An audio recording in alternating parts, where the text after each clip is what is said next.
It was a rainy night, the kind where the rain comes down so hard you can barely see anything in front of you.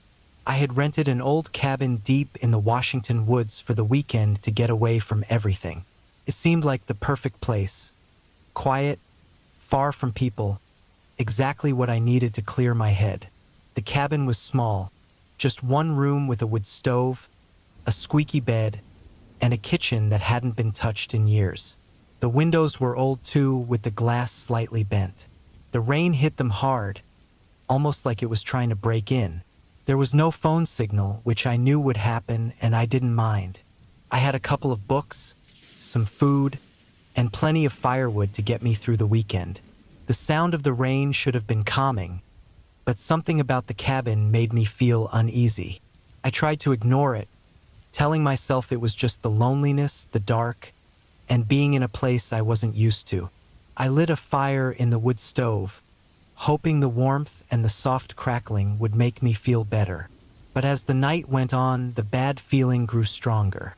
Every now and then, I'd hear a strange thump or creak, but I kept telling myself it was just the old wood shifting because of the storm. The rain kept coming down hard, slamming against the roof like a drum that wouldn't stop. Around midnight, the power went out. I didn't think too much about it. It was an old cabin, and storms like this often knocked out electricity. I lit a couple of candles and sat by the fire, trying to stay calm. But then I started to notice something weird. The rain was loud, but there was another sound mixed in with it. Something steady, almost like a pattern. It wasn't the wind or the rain. It was a tapping sound, quiet but constant, coming from the front door. I froze, staring at the door. The tapping didn't stop. My heart was pounding as I stood up slowly. Maybe it was a branch, I thought, trying to calm myself down. But branches don't knock. I grabbed the fire poker, the closest thing I had to a weapon, and carefully stepped toward the door. The tapping stopped as I got closer. I stood there for what felt like forever, just staring at the door. Part of me wanted to open it to see what was out there, but I couldn't make myself do it. Something felt wrong, really wrong. I backed away slowly and sat back down by the fire, trying to act like nothing was happening. As I sat down, I felt a chill run down my spine. Someone was watching me. I turned my head slowly toward the window to my right. In the dim light from the fire, I could see the shape of someone standing just outside the window, not moving. They were close, so close that if the window wasn't there, they could have reached out and touched me. I didn't move, couldn't. My mind was racing, trying to figure out what I was seeing. Whoever or whatever was out there just stood still, staring straight at me. Slowly, I reached down for my flashlight, keeping my eyes on the figure. I turned on the light and pointed it at the window. But when the beam hit the glass, the figure was gone. Nothing but the rain was there. I tried to calm down, telling myself it was just a trick of the light or a shadow from the storm. But deep down, I knew that wasn't true. Something was really wrong. The rest of the night felt like it went on forever. Every little sound made me jump. I didn't dare close my eyes. The tapping came back a few times, always faint, always at the door, but I stayed where I was. The rain kept falling, making it hard to hear anything clearly. I stayed by the fire, gripping the fire poker, waiting for the night to end. Finally, the rain slowed down as the first light of morning came through the clouds. I didn't waste any time packing up my stuff. I'd had enough of that cabin and the woods. As I walked to my car, something caught my eye on the porch, right near the door where I'd heard the tapping all night. In the mud, I saw a set of wet footprints, much too big to be mine. I felt a shiver go through me as I opened the car door. But then I stopped. I stared at the muddy footprints again, realizing they weren't leading away from the cabin. They were leading inside. I got into my car and drove away as fast as I could. I couldn't shake the feeling that whatever had been out there last night hadn't left.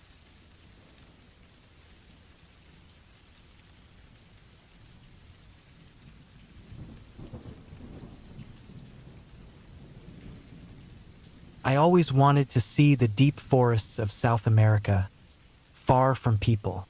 I found a small cabin deep in the jungle that I could rent for a few nights. The owner warned me it was far from everything, and once I got there, I'd be truly alone.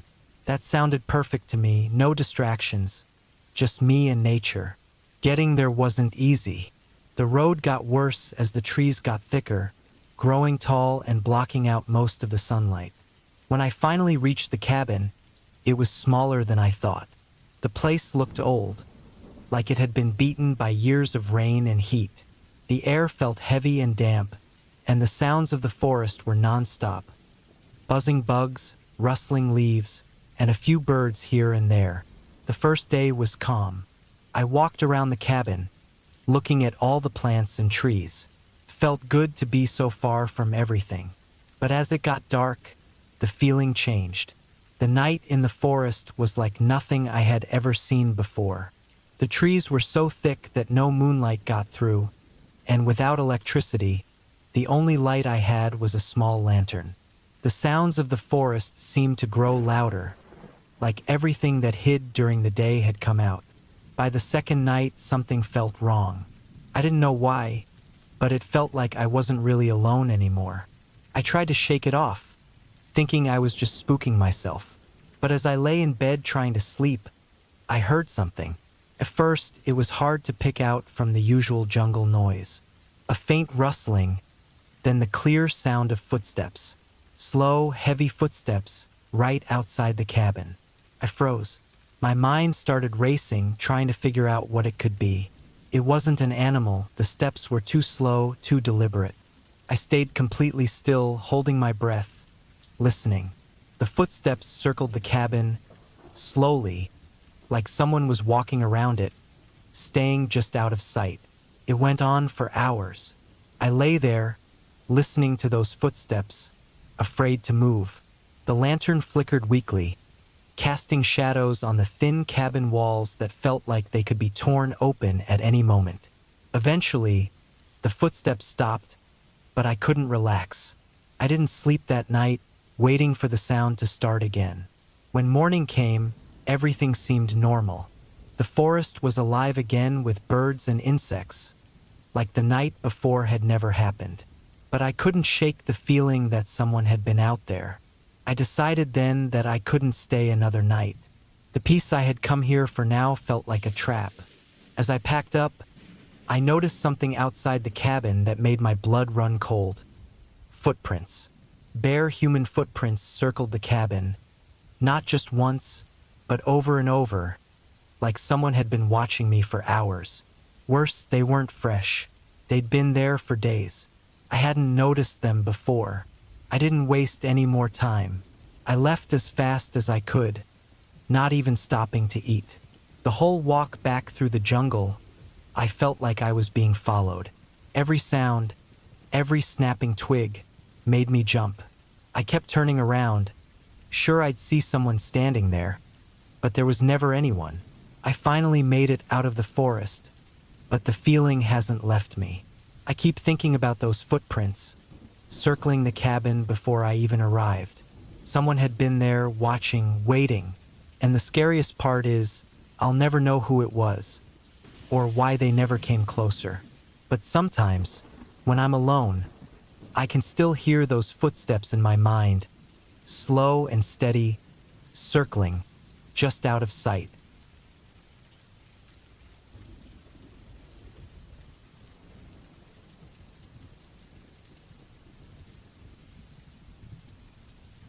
I was really excited for the weekend at the cabin with my friend from the workshop.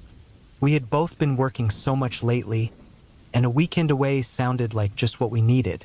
The cabin was far out in the woods, away from any houses or roads, and the only things we could hear were the wind in the trees and birds. It was quiet. We spent the first day just relaxing. We did a little fishing at the nearby lake, built a fire, and sat around talking about random stuff while we ate. Felt nice to be away from everything for a while. When it got dark, we went to bed early.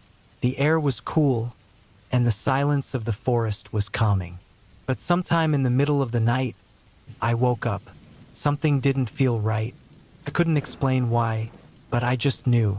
I stayed really still, trying to figure out what had woken me up. Then I heard it. A sound outside, quiet but clear. It wasn't an animal. The noise was too controlled, like someone moving slowly around the cabin. I tried to tell myself it was nothing, but I kept listening, my heart starting to race. A couple of minutes passed, and then I heard footsteps. Slow, heavy steps, like someone was walking back and forth near the door. My heart was pounding. I looked over at my friend, still asleep, totally unaware of what was happening. I didn't move. I was hoping that whoever was outside would just go away. But then the steps got closer. I could hear them right near the window now. My stomach sank. And then I realized it wasn't just one person. I could hear more footsteps, 2 or 3, maybe more. They were moving around the cabin, like they were checking it out from all sides. I stayed frozen, too scared to even breathe loudly. I kept trying to convince myself it was just hikers or people passing through. But I knew deep down that nobody should be out here. Not at this time of night, this far into the woods. Then I heard the doorknob rattle. My chest felt tight, like my heart was about to burst. I was sure they were going to come in. But after a few long seconds, the sound stopped, and the footsteps moved away from the door. I could hear them getting farther away, but I didn't feel safe. Felt like they were still watching, waiting for something. I stayed awake the rest of the night, barely moving. My friend slept through the whole thing, but I couldn't close my eyes. I listened for any other sounds, but after the footsteps faded, everything was quiet again. Not the same quiet as before, though. Felt like the silence was hiding something. When the sun finally came up, I forced myself to go outside. There were footprints everywhere, around the cabin, near the windows, and right by the door. They had been circling us for who knows how long. I woke up my friend, and we packed up fast. We didn't talk much as we left, just kept looking around, checking the trees and the path back to the car. When we were about halfway home, I finally told him about the footprints. He didn't say anything, but I saw the look in his eyes. He felt the same thing I did. The worst part was that we never saw anyone, never figured out who it was or what they wanted. But they were out there watching us. And somehow I know they're still out there waiting for the next group to come along, waiting for someone to make the wrong move.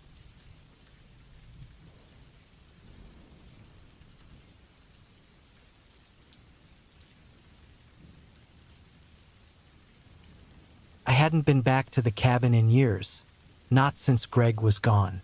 My brother loved it up there in the woods, far from everything. He'd spend whole weekends out there, cutting wood, fishing, and doing things that made him feel alive. I wasn't really into it, but I'd tag along sometimes, just to spend time with him.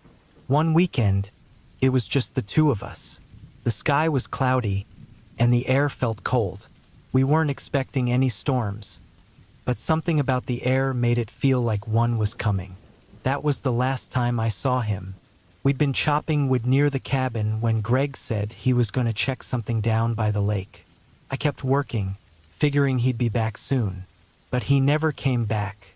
Hours went by and I started to worry. I searched everywhere, calling his name, looking through the trees, by the water, but there was no sign of him. Nothing. By morning, the police came out and they searched too. But just like me, they didn't find anything. No tracks, no signs. It was like he'd vanished into thin air. Months later, they told us he was dead. They said it was probably an accident. Maybe he fell into the lake or got lost in the woods. I never believed that. Greg knew those woods. He wasn't the type to get lost, and he was always careful around the water. But what could I do? He was gone, and I had to try and live with it. Years went by, and I did my best to move on. But sometimes, I'd feel this pull to go back. Like I needed to see the place again, even though I didn't want to. I guess I thought I might find some answers if I went back to the cabin. So one day, I packed up and drove out there. It looked the same as it did the day Greg went missing. Nothing had changed. I walked around the cabin, through the trees just like I used to with Greg. But something didn't feel right. The whole place felt different, like the air was thicker, and the woods were too quiet, like they were watching me. I walked down to the lake, and that's when I saw it. One of the trees near the water had been marked, like someone had cut into it recently. I walked closer, and I saw it clear as day. 2 letters carved into the bark, Gr. Greg's initials, and they were fresh, like someone had just done it. I just stood there, staring at those letters. My heart was pounding, and I couldn't think straight. Greg was gone. I knew that, but these marks were new. There was no way they'd been here before. I looked around, trying to see if anyone was out there, but the woods were still. The water didn't even ripple. It was just me and those initials, carved deep into the tree like someone wanted me to see them. I stayed at the cabin that night, but I didn't get any sleep. Every sound outside made me jump. I kept thinking about those initials, wondering who could have done it. It wasn't an accident. Greg didn't just disappear. Something else happened that day. Something no one talked about. By morning, I couldn't take it anymore. I packed up and left. I didn't tell anyone what I found, and I don't plan on ever going back. Whatever happened to Greg, I know now it wasn't some simple accident. Someone or something is out there, waiting. I think about it sometimes, how those woods feel like they're holding on to a secret, something no one's supposed to find out. I don't know if Greg ever left those woods, not really. And the worst part? I'm starting to feel like whatever took him is waiting for me next.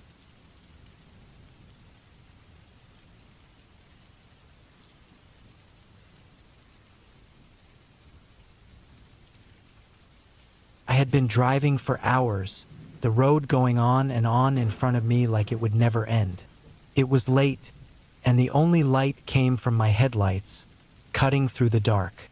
I hadn't seen another car in what felt like forever, and the quiet, empty road was starting to mess with my head. My eyes felt heavy, but I couldn't stop. Home was still far away. Out of nowhere, I saw a small cabin on the side of the road, barely visible in the shadows. There was a traffic police sign on it, and a weak light flickered above the door.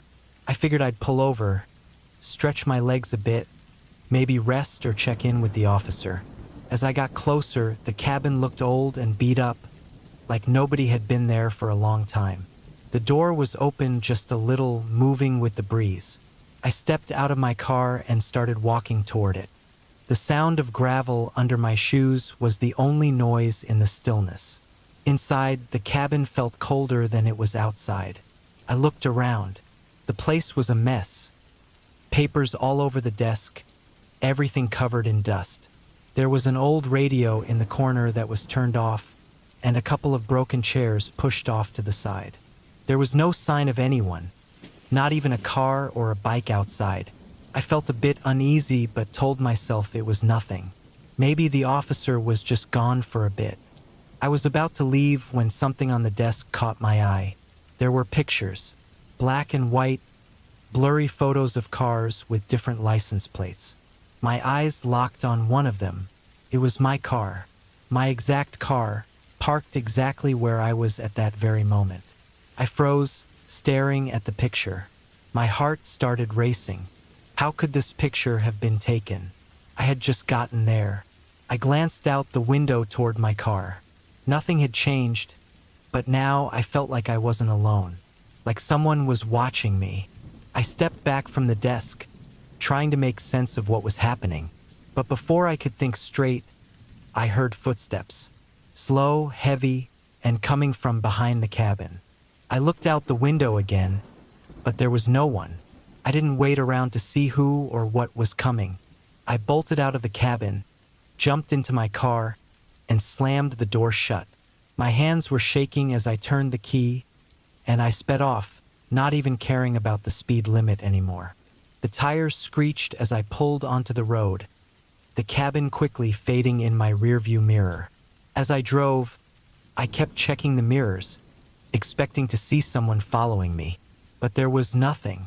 The road was as empty as before. I didn't stop again until I reached the next town, still shaking, trying to make sense of it all. I wanted to tell someone, but what could I even say? There was no proof, just that one photo I saw, a picture I never should have seen. Even now, I think about that cabin. I wonder if anyone else has stopped there or if I was just unlucky. But what really haunts me is the sound of those footsteps. There was someone or something there, and I didn't stay long enough to find out what. I don't want to know. Whatever it wasn't right. Sometimes, late at night, I think back to that moment. I've tried to forget it, but then I remember something. My car was the only one there. But those other pictures on the desk, the ones of different cars, I can't help but wonder, where are those cars now? And what happened to the people driving them?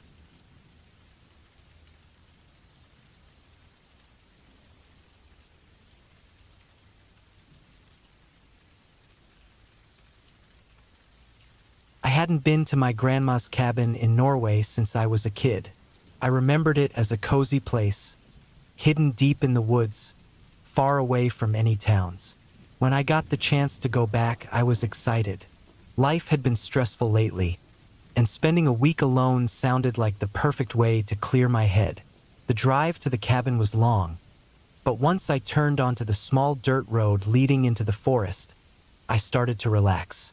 Being out here where no one would bother me felt peaceful. The cabin looked just like it did all those years ago. Small, a bit worn down, but still standing strong. The first day passed without much happening. I walked through the woods trying to remember the area. The trees were tall and seemed to go on forever. The air was cold, but it felt fresh, not like the city. That night, I started a fire in the old fireplace, sat down with a book, and let the crackling of the fire fill the silence. But by the third day, that silence didn't feel so relaxing anymore. I started noticing things. The trees, for example, seemed closer to the cabin than I remembered. I thought maybe it was just my mind playing tricks on me. After all, it had been years since I'd last been here. The next morning, I woke up to snow falling outside. At first, it looked nice, but as the day went on, it kept falling harder and faster. It became clear that I might get stuck if the snow didn't stop. I wasn't too worried yet. I had enough food for a few days, and it wasn't the first time I'd been snowed in somewhere. That evening, I stepped outside to see how deep the snow had gotten. It was already up to my knees. As I turned to head back inside, I noticed something strange. Footprints in the snow. They led from the edge of the forest, coming right toward the cabin. They were fresh, still clear, and not covered by snow yet. I froze, staring at them. They were human footprints, but I hadn't seen anyone else out here. The prints weren't mine. I hadn't left the cabin all day. I followed the trail with my eyes, watching as they disappeared back into the woods. Whoever made them had come close to the cabin and then walked away, deeper into the forest. I didn't want to know where they led. I quickly went back inside, locked the door, and made sure all the windows were shut tight. That night, I couldn't sleep. Every creak of the old cabin made me jump. The wind outside was loud, but I kept thinking I heard something else. Too, a soft crunching sound, like footsteps in the snow. I told myself it was just the wind pushing the snow around. But deep down, I didn't believe it. The next morning, I checked outside. The footprints were still there, but now they circled the cabin. It was like someone had been walking around, watching the place. My heart pounded as I tried to make sense of it. Maybe it was someone lost in the woods, a hiker, but I hadn't seen any other cabins around, and no one should have been out here in this snow. I stayed inside all day, not taking my eyes off the windows.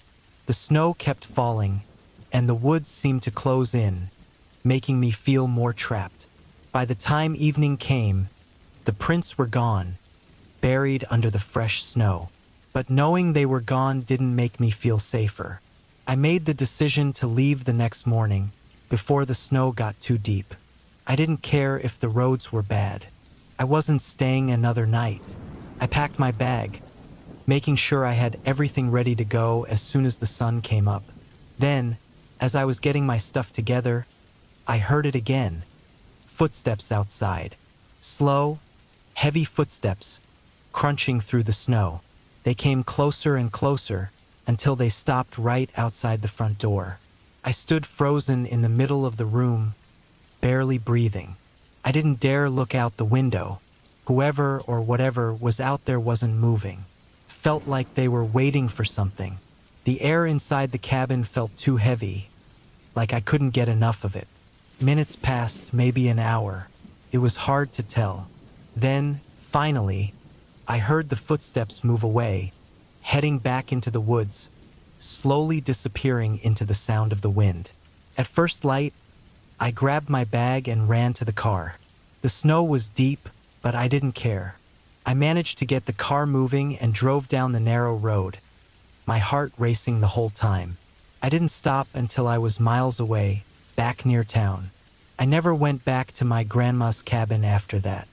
I still don't know who or what was out there that night. Maybe it was just someone passing through the woods.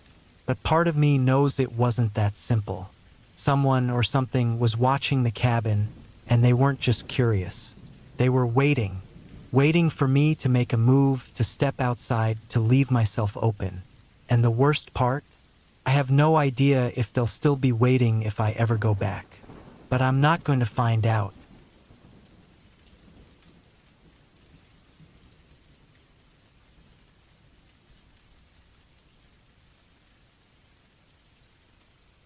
I thought the weekend would be quiet. I rented a small cabin out in the woods to get away from all the noise and stress. The place was far from everything, which was exactly what I wanted. The only other cabin nearby was Jim's, an old man who lived just down the dirt road. He was around 75, and all I knew about him was that he used to be a sergeant. He mostly stayed to himself. I didn't plan on talking to him, and I didn't think he'd come to bother me either. That seemed fine. The first couple of days were just as I hoped. I relaxed, walked around, and enjoyed how quiet everything was. But there was something strange about Jim's place. Every time I glanced at his cabin, it looked the same. The curtains were always shut tight, and I never saw any lights on, even at night. I knew he was there, though. His old, beat-up truck was always parked outside, and sometimes I'd hear faint sounds, like shuffling on his porch. Things started feeling off by the third night. I was winding down, getting ready to sleep, when I heard a strange noise coming from Jim's cabin. It wasn't loud, but it didn't stop. It was a soft, steady thump, like someone was tapping on wood. First, I brushed it off. Could have been an animal or just the wind messing with something outside. But the noise kept going. It didn't stop for hours, just this slow, constant tapping. I tried to sleep, but it was impossible. The sound echoed in the quiet night, making my skin crawl. Around midnight, the noise finally stopped. Feeling relieved, I managed to fall asleep, thinking it was over. The next morning, I decided to walk by Jim's cabin. I wasn't sure what I was looking for, but I felt uneasy. His place looked as quiet as always, the windows shut, no sign of life. As I walked past, though, I noticed something strange. There were long scratches on the side of his cabin, like something had scraped against the wood. They were fresh, too. I couldn't tell what made them, but it wasn't something small. That night, the tapping started again. This time it was louder, and I swear it was closer. The sound wasn't just coming from Jim's place anymore. I could feel it, like it was vibrating through the walls of my own cabin. It wasn't just random knocks either. There was a slow rhythm to it, like someone was knocking with a purpose. I sat up in bed, listening. My heart was racing. I didn't know what to do. I wasn't going over to Jim's cabin, not in the middle of the night. But the noise was driving me crazy. It felt like it was getting under my skin, and no matter what, I couldn't shake this growing sense of fear. And then, just like before, the tapping stopped. I felt a bit of relief, but then I heard something worse. Footsteps. Heavy, slow footsteps on the gravel outside. And they weren't coming from Jim's place. They were right outside my cabin. I froze. My heart pounded in my chest as the steps slowly circled around my cabin. They were heavy, like someone in boots walking with a purpose. I tried to listen to figure out where they were coming from, but whoever was out there moved too carefully. They knew exactly what they were doing. After what felt like hours, the footsteps stopped. I held my breath, waiting for something to happen, but there was only silence. Somehow, I eventually fell asleep, though it wasn't restful.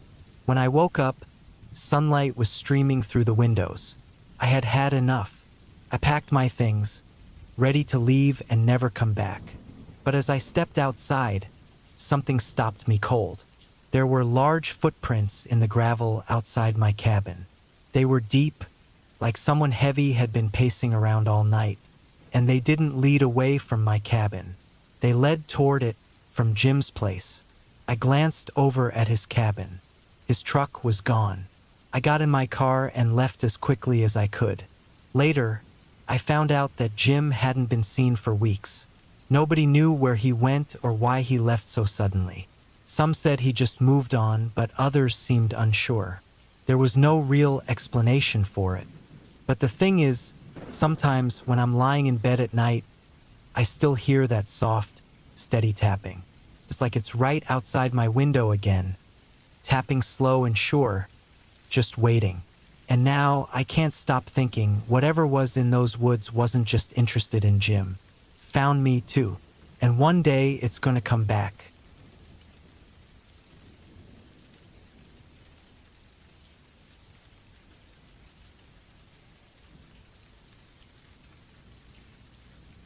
I was deep in the woods of northern Canada when I came across an old cabin. It looked empty, covered in green moss, and surrounded by thick trees. The air felt cold, and the quiet made everything seem strange. I had been walking for hours, trying to get away from life's problems, and thought this might be a good spot to rest for a while. The door creaked open when I pushed it. Inside, it was full of dust, with cobwebs in the corners. There was an old fireplace with a bunch of logs next to it. The smell of wet wood filled the air, and the floor creaked under my feet. It seemed like no one had been here in a long time.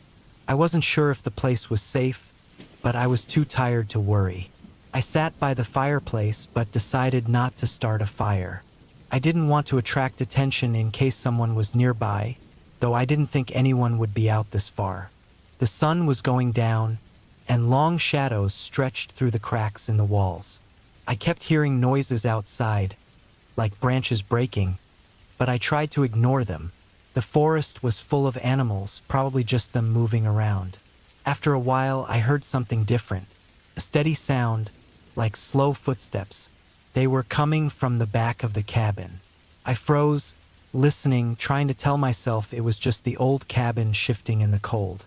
But the noise was too steady, too clear. I stood up slowly, my heart pounding. I moved toward the small window on the side of the cabin, trying to see through the dirty glass. Nothing, but the footsteps were getting louder, closer. They sounded like they were moving around the cabin.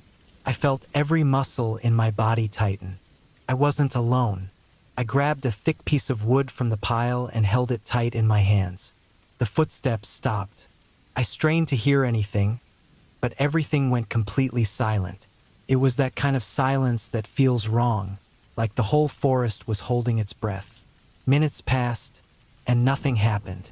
I kept telling myself it was just an animal, nothing dangerous. But then, from behind the cabin, I heard a slow scraping noise, like metal being dragged across wood. The sound made my skin crawl. It was coming from right outside the back wall of the cabin. I stepped away from the window, gripping the wood tighter. There was no way out except the front door, and I had no idea what was out there. My breathing was loud in the quiet, and the cabin suddenly felt much smaller, like it was closing in on me. Then came a loud bang from the back of the cabin. Something hit the wall hard, making the whole place shake. My heart jumped, and I ran toward the door. Before I could reach it, another bang echoed through the cabin, this time closer, like whatever was out there was trying to get in. I yanked the door open and bolted into the woods, not daring to look back. My legs burned as I ran through the trees, branches cutting at my arms and face. I didn't stop running until I could no longer hear the cabin or the bangs, until the forest became dead silent again. I never went back to that cabin. For weeks after, I tried to tell myself it was just an animal or maybe the wind.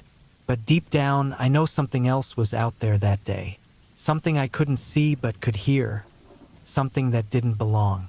Now, every time I'm alone in the woods, I can't shake the feeling that it's still out there, waiting.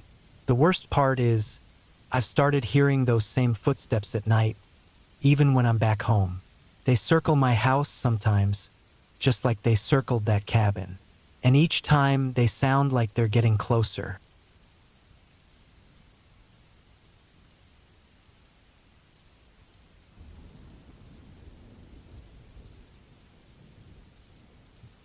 I always looked forward to weekends with my wife at our cabin in the woods.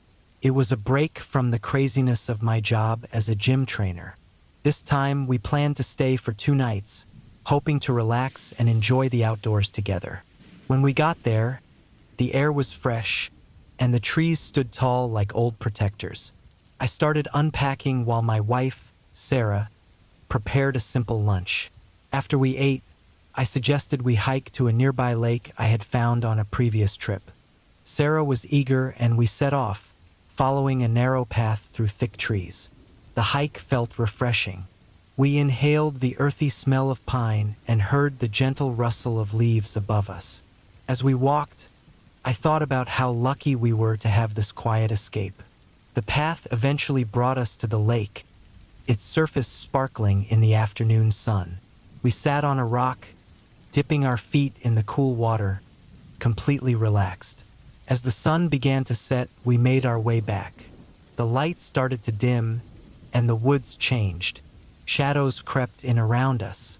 I noticed the trail looked different now. The trees felt closer, and the path seemed narrower. I shook it off as just my imagination, thinking maybe I didn't remember it clearly. Then I felt it, a presence behind us. I glanced over my shoulder, but there was nothing there. I quickened my pace, urging Sarah to keep up. I didn't want to scare her, but the hairs on the back of my neck stood up. We walked faster, our footsteps echoing in the deepening darkness. We reached a fork in the path, and I hesitated. One way felt familiar, while the other led deeper into the woods. My gut told me to take the well-known path, but something drew me to the other one. Ignoring my instinct, I chose the unknown. The further we went, the quieter it became. The cheerful sounds of birds faded, leaving behind an eerie silence. I sensed Sarah's fear. She tightened her grip on my arm. I tried to reassure her, but I felt just as uneasy.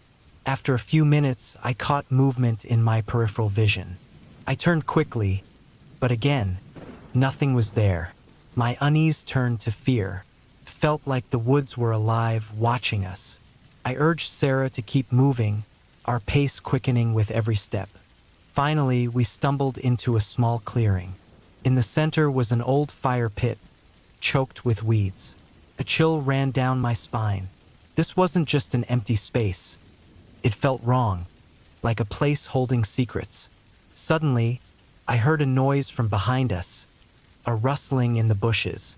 My heart raced as I turned, but I saw only shadows. Panic surged through me. I grabbed Sarah's hand, and we sprinted away from the clearing, desperate to find our way back. I focused on the path ahead, praying I would remember the way. We ran, adrenaline pumping, until the trees started to thin, and we found ourselves back on the main trail. Breathing heavily, I led us to the cabin.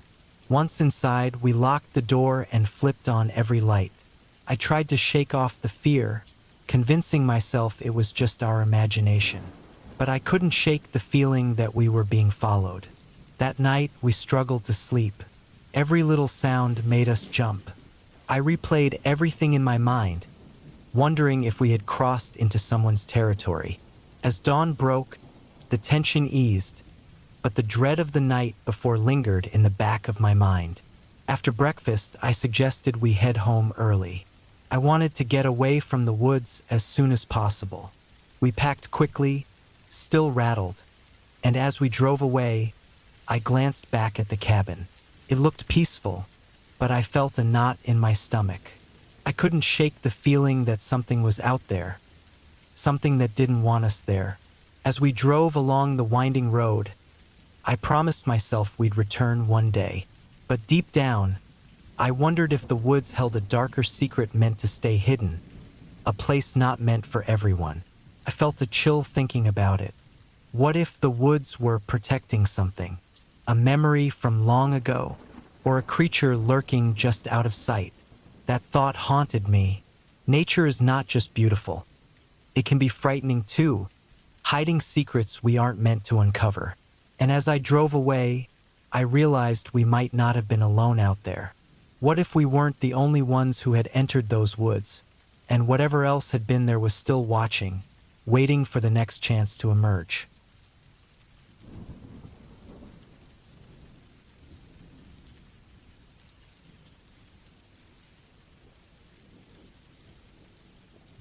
The sun was setting behind the hills as my wife, her brother, and I arrived at the old farm cabin. I had been here a few times before, but each time it always gave me a creepy feeling. The cabin stood all by itself, surrounded by trees that seemed to be hiding something. I tried to shake off the uneasy feeling, convincing myself it was just the quiet of the place. We unloaded the car and settled in. The smell of wood and dirt filled the cabin, and as night fell, we lit a fire in the stone fireplace. Shadows flickered on the walls, creating an unsettling atmosphere.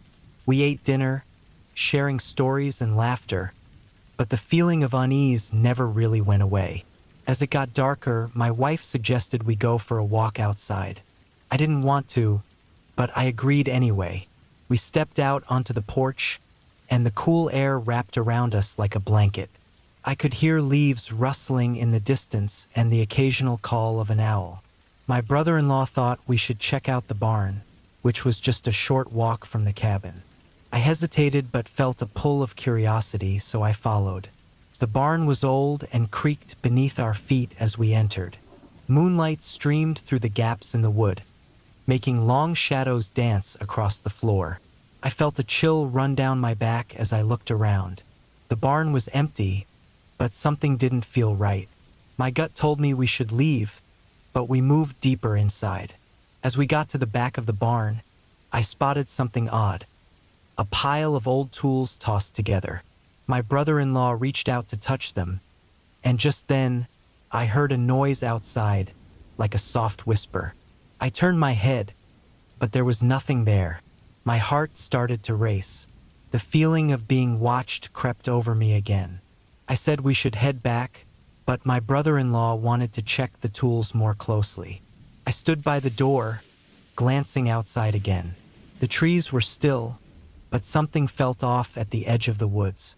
A few minutes later, my brother-in-law stepped back, looking worried. He had found an old, rusted saw with dried blood on it. We exchanged nervous glances, my heart pounding in my chest.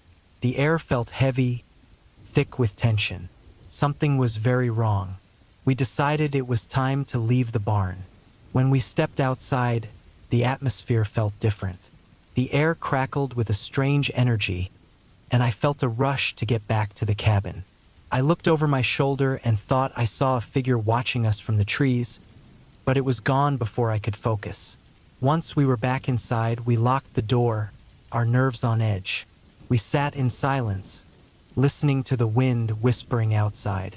The shadows in the cabin felt alive, and my mind raced with thoughts of what could be lurking in the dark corners. Finally, my wife suggested we go to bed. I agreed, but sleep wouldn't come. I lay there in the dark, hearing every creak of the cabin.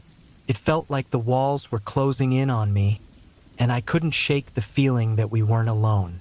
In the early morning hours, a loud crash jolted me awake. I sat up, my heart racing. I looked at my wife, who was still asleep, and my brother-in-law, who was already awake, staring out the window with wide eyes. He turned to me, pale as a ghost, and pointed. I rushed to the window, and what I saw made my stomach drop. A large, shadowy figure stood near the edge of the trees, watching us. It was too big to be an animal.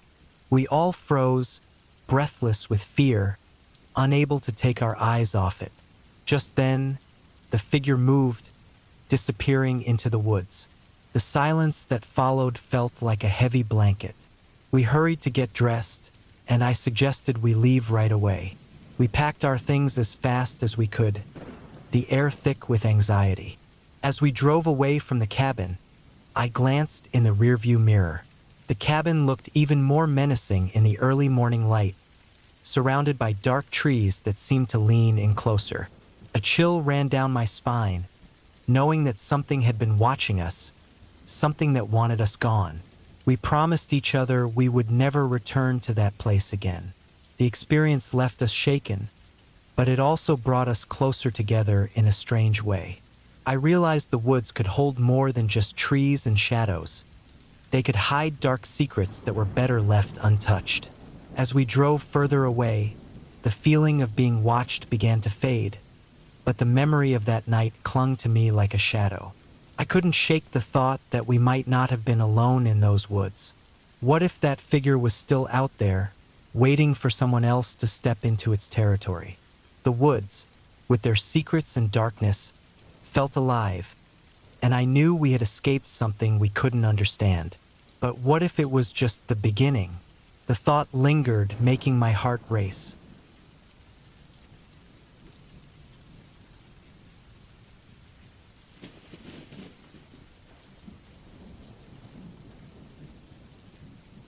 We had rented a small cabin in the woods for a weekend getaway, hoping to escape the noise of the city. My husband, Jake, had been looking forward to this trip for weeks. That first evening, we settled in, enjoyed a hot meal, and lit a fire in the stone fireplace. As the sun went down and darkness surrounded the cabin, the only sounds were the crackling wood and the occasional rustle of leaves outside. The next morning, I woke up early. Light poured through the window, making soft shadows dance around the room. Jake was still asleep, so I decided to take a walk around the property. The air was fresh, and I could hear birds singing in the trees. I wandered down a narrow trail behind the cabin, enjoying the calm. After a while, I noticed something strange. There were fresh footprints in the mud along the path, too big to be from any animal. My heart began to race as I realized they led deeper into the woods. I turned back, a chill creeping up my spine, but the peaceful beauty of the surroundings made me brush off my fear. Maybe someone else was hiking nearby, I thought. That evening, we sat outside, roasting marshmallows and gazing at the stars. But as darkness fell, I couldn't shake the feeling that we were being watched. I tried to enjoy the moment, but every rustle of leaves or snap of a twig made me jump. Jake noticed I was uneasy and suggested we go inside.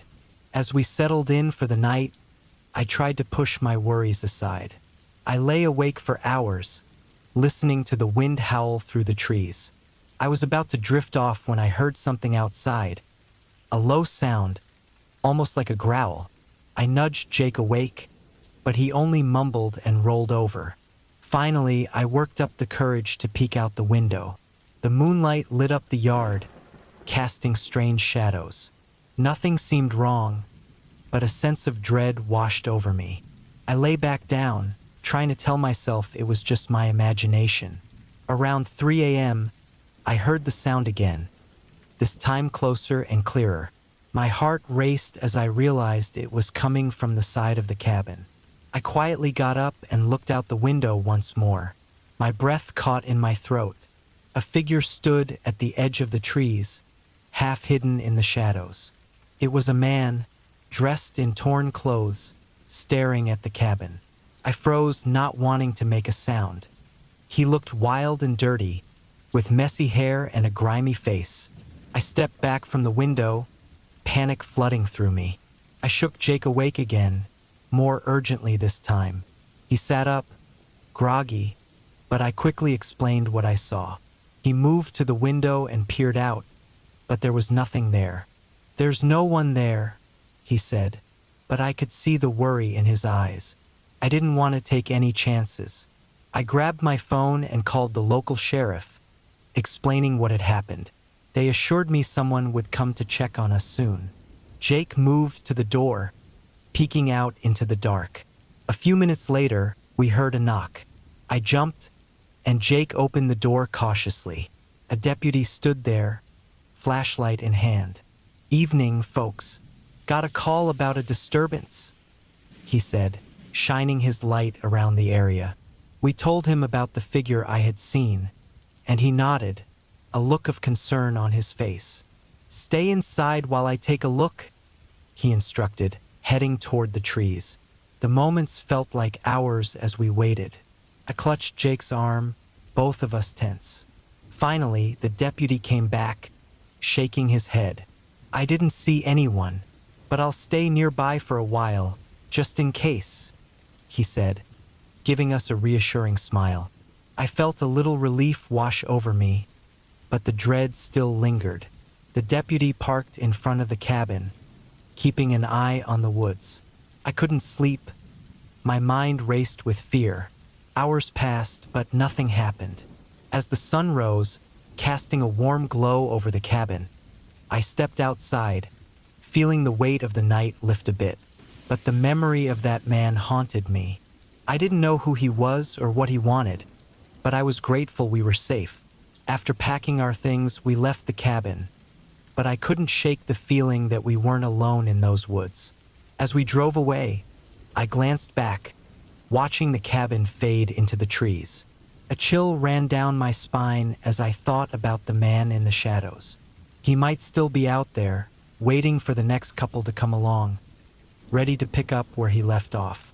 I promised myself we would never return. The woods felt alive, filled with something far more dangerous than any ghost, and I couldn't help but feel that he was watching us leave, planning his next move.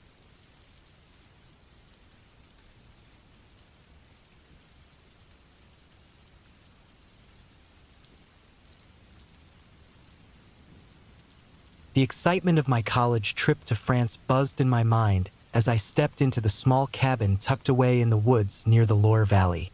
It was meant to be a peaceful getaway, a break from exams and stress.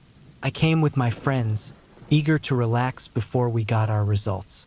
We had heard stories about this place, but nothing prepared me for what would happen that night. The sun set early, and soon the cabin was filled with darkness. We lit a fire in the fireplace, its flickering light casting moving shadows on the walls. I felt a strange chill creep into the room, but I ignored it, thinking it was just the cold night air. As we settled in, laughter and chatter filled the space, drowning out any unease. Later, after some time playing games, I decided to step outside for some fresh air. The moon hung low in the sky, lighting up the tall trees around us.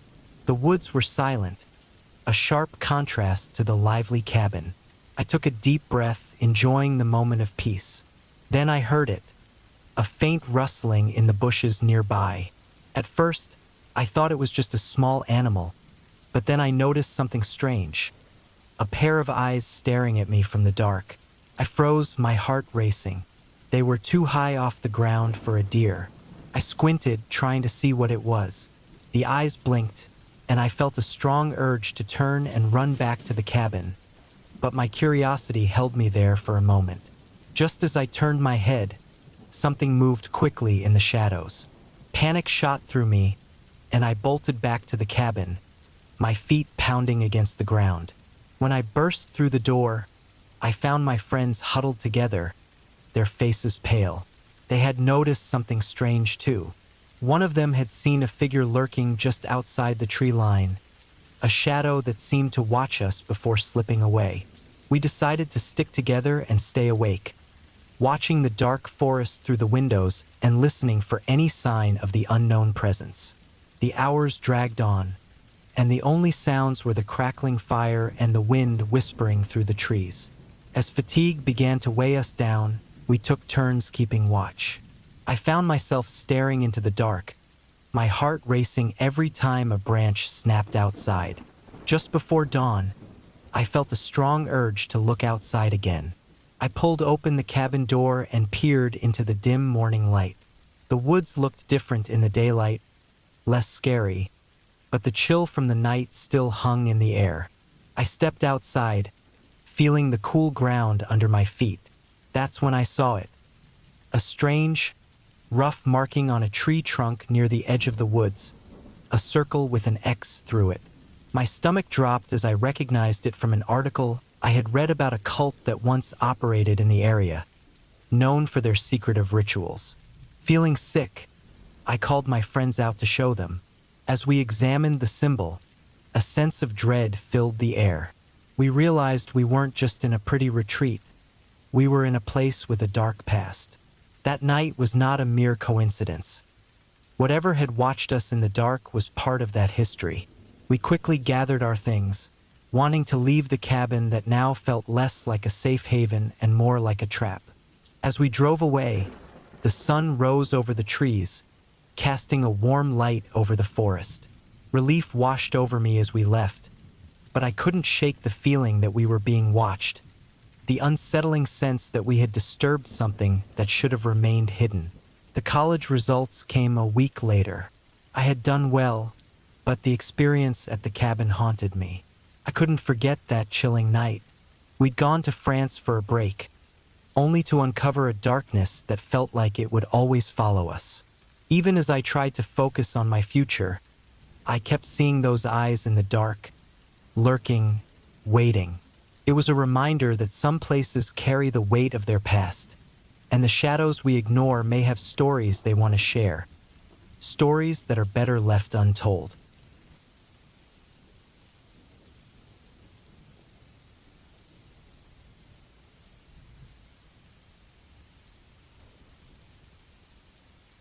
I was really excited to spend the weekend at my dad's friend's cabin in the woods. The cabin was a simple wooden building, surrounded by tall trees and a calm lake.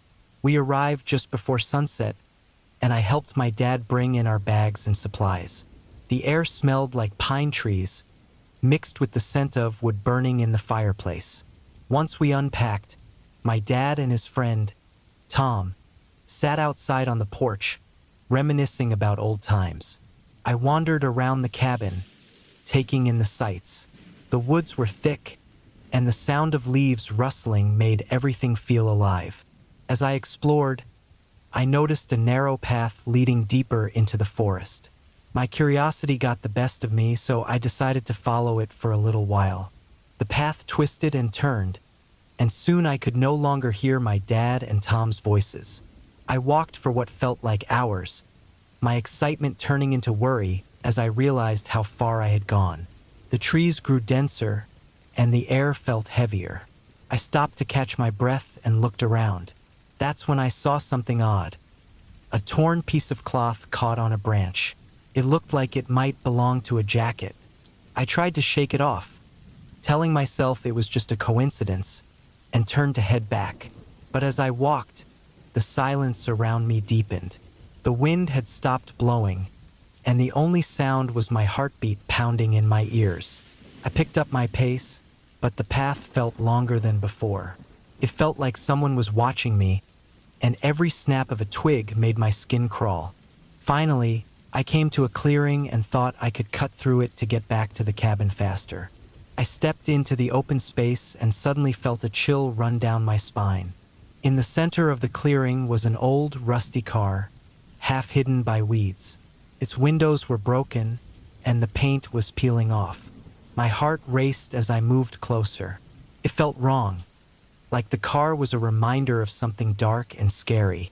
Just then, I noticed more torn fabric on the ground, mixed with leaves and dirt. My instincts kicked in, and I knew I had to leave.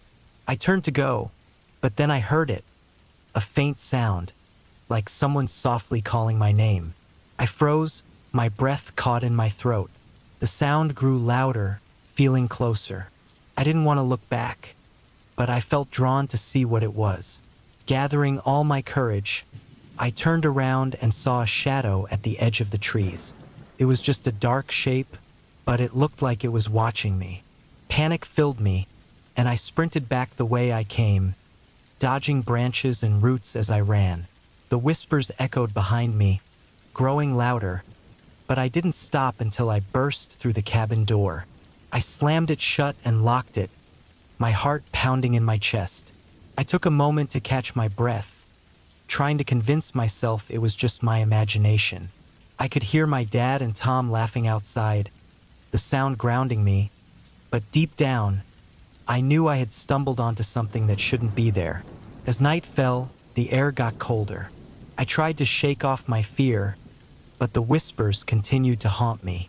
I could see shadows moving outside the windows, and every noise made my heart race. I kept glancing at the door, half expecting someone to come in. After what felt like hours, my dad finally called for me, saying it was time to settle down for the night. I forced a smile, but my unease lingered. I lay in bed, staring at the ceiling, wondering what I had really come across out there. In the morning, I decided to tell my dad about the car and the whispers, but as I shared my story, I noticed Tom's face go pale. A strange look crossed his eyes as he turned to my dad. Turned out that years ago, someone had gone missing in those woods. The old car was connected to that case, and the whispers, they were likely the cries of a lost soul still looking for help.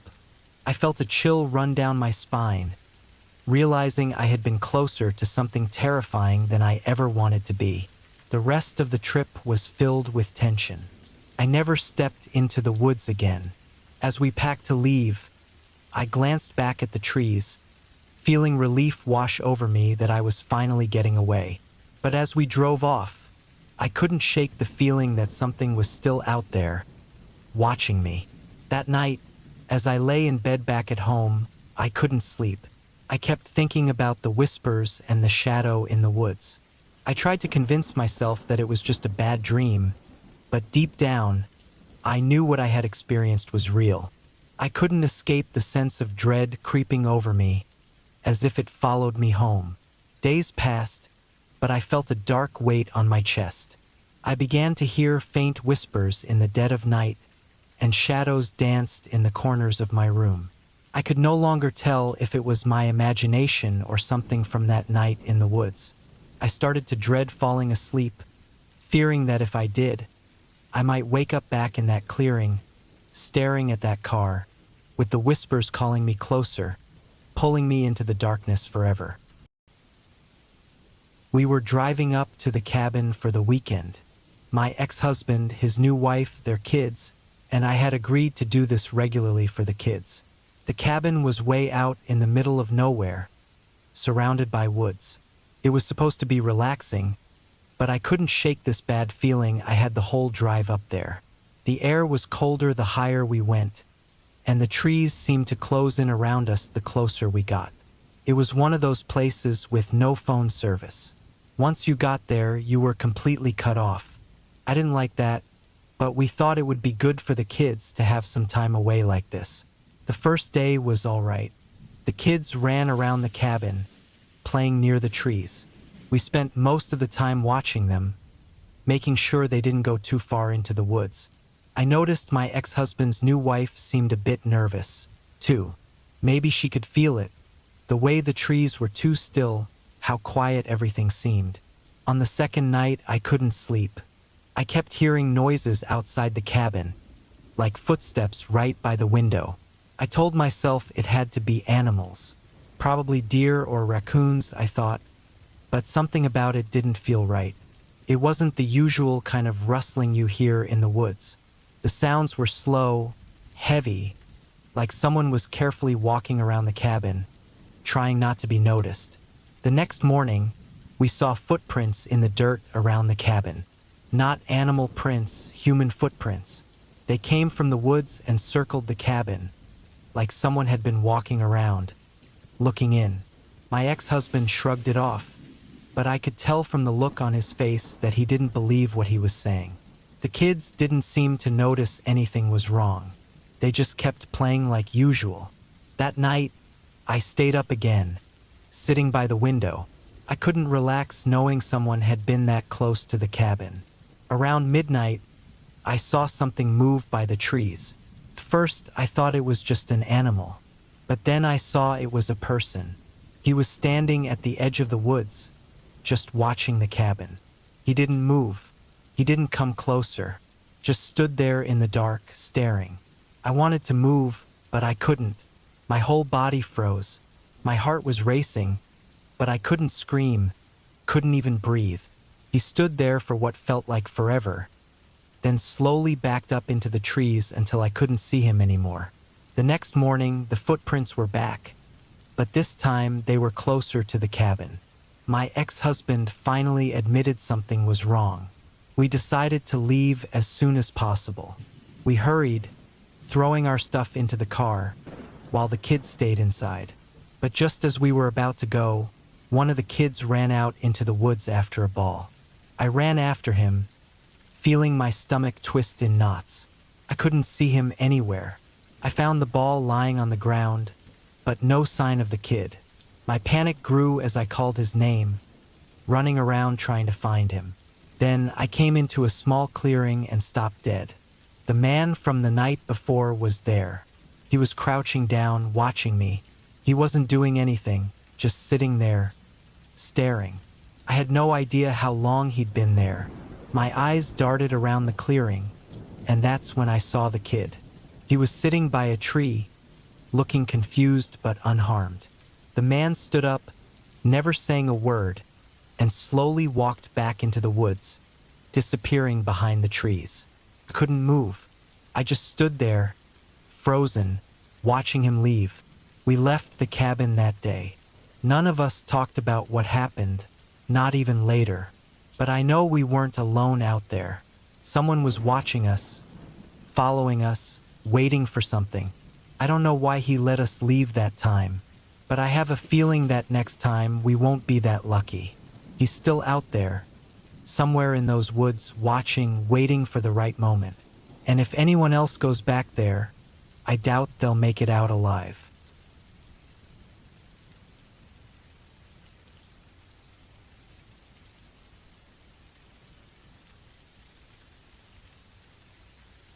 I hadn't been to my grandma's cabin in years.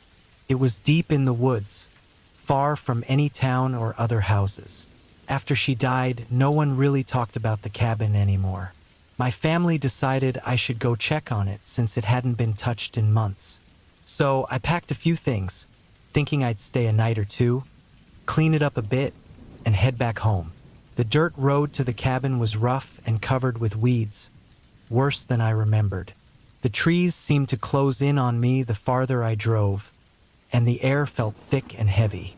By the time I got there, the sun was already going down behind the trees. The cabin looked the same, small, wooden, and still standing, though it looked more worn out than before. I unlocked the door and went inside. It smelled old, like the air hadn't moved in a long time. Dust covered everything, but nothing seemed touched. I walked around, turning on the lights. They flickered a little before staying on. The place was quiet, like I thought it would be, except for the old wood creaking under my feet now and then. I ended up standing in front of her bedroom. I stood there for too long, just staring. The bed was still made, the same quilt folded at the end, just like she used to have it. Felt weird being in there, like I shouldn't be, like the room wasn't for me anymore. The next morning, I woke up early. It was cold in the cabin, even though it was summer. I spent the day cleaning, wiping down the dust and sweeping away cobwebs. Around the middle of the day, I went outside to check the shed out back. The door was stuck, so I gave it a hard push until it opened. Inside, it was dark and cramped. I saw her old shovel leaning against the wall, rusted but still there, like it hadn't been moved in ages. As I turned to leave, something caught my eye in the far corner.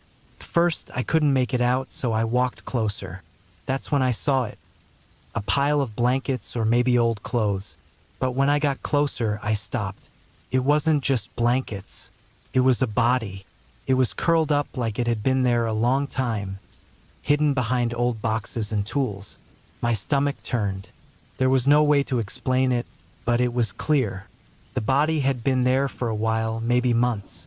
It was small, thin, and the gray hair left on the head was long.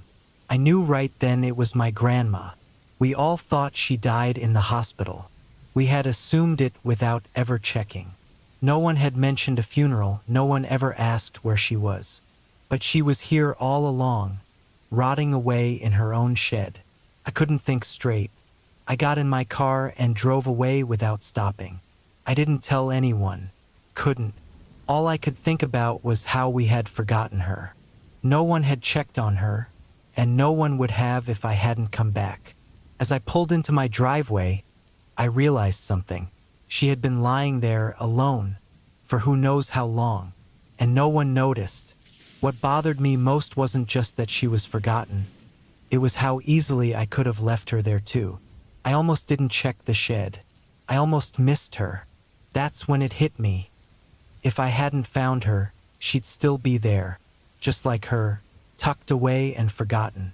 And then something else crossed my mind. Would anyone have come looking for me? Or would I end up just like her?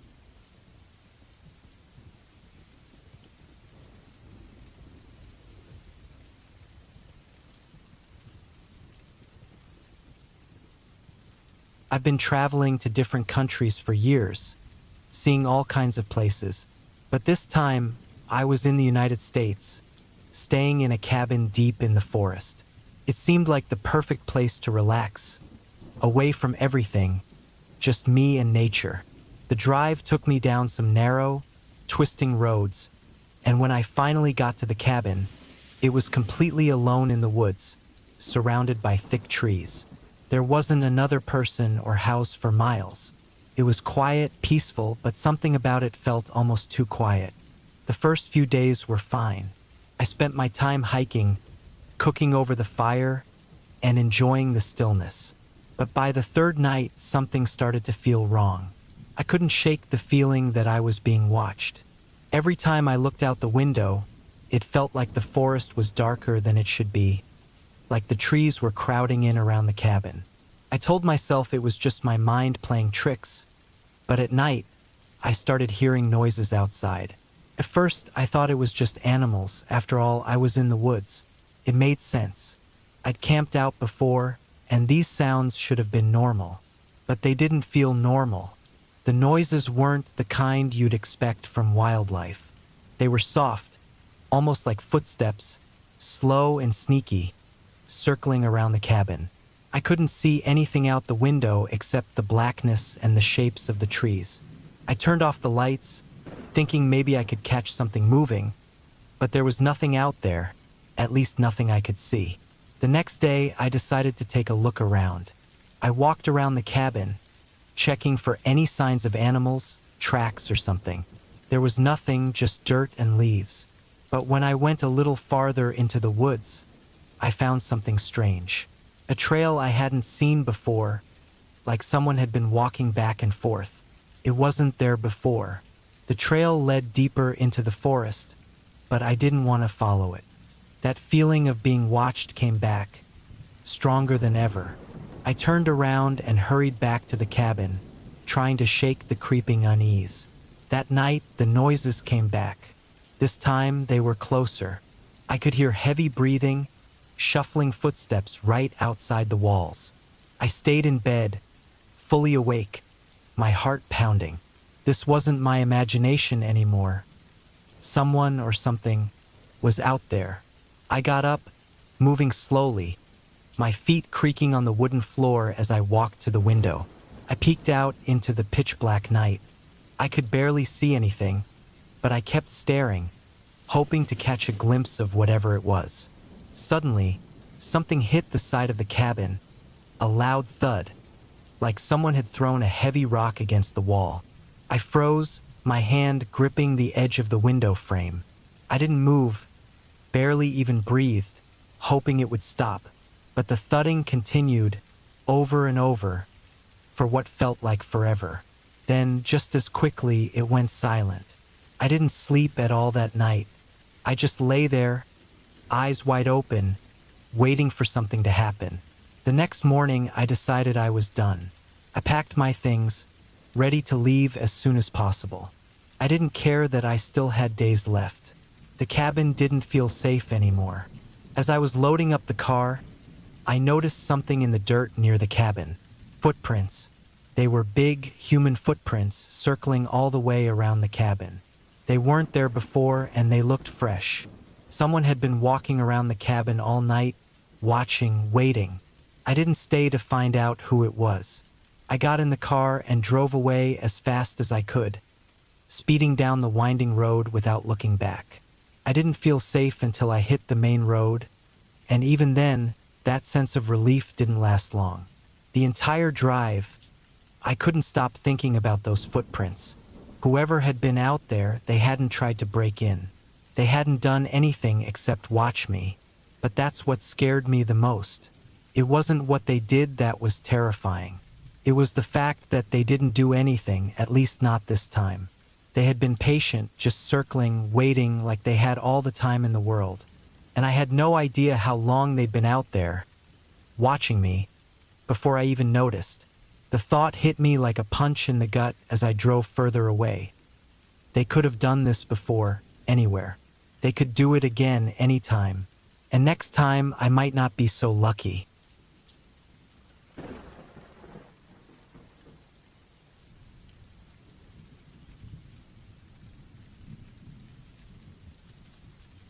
It was already dark when we got to the edge of the forest.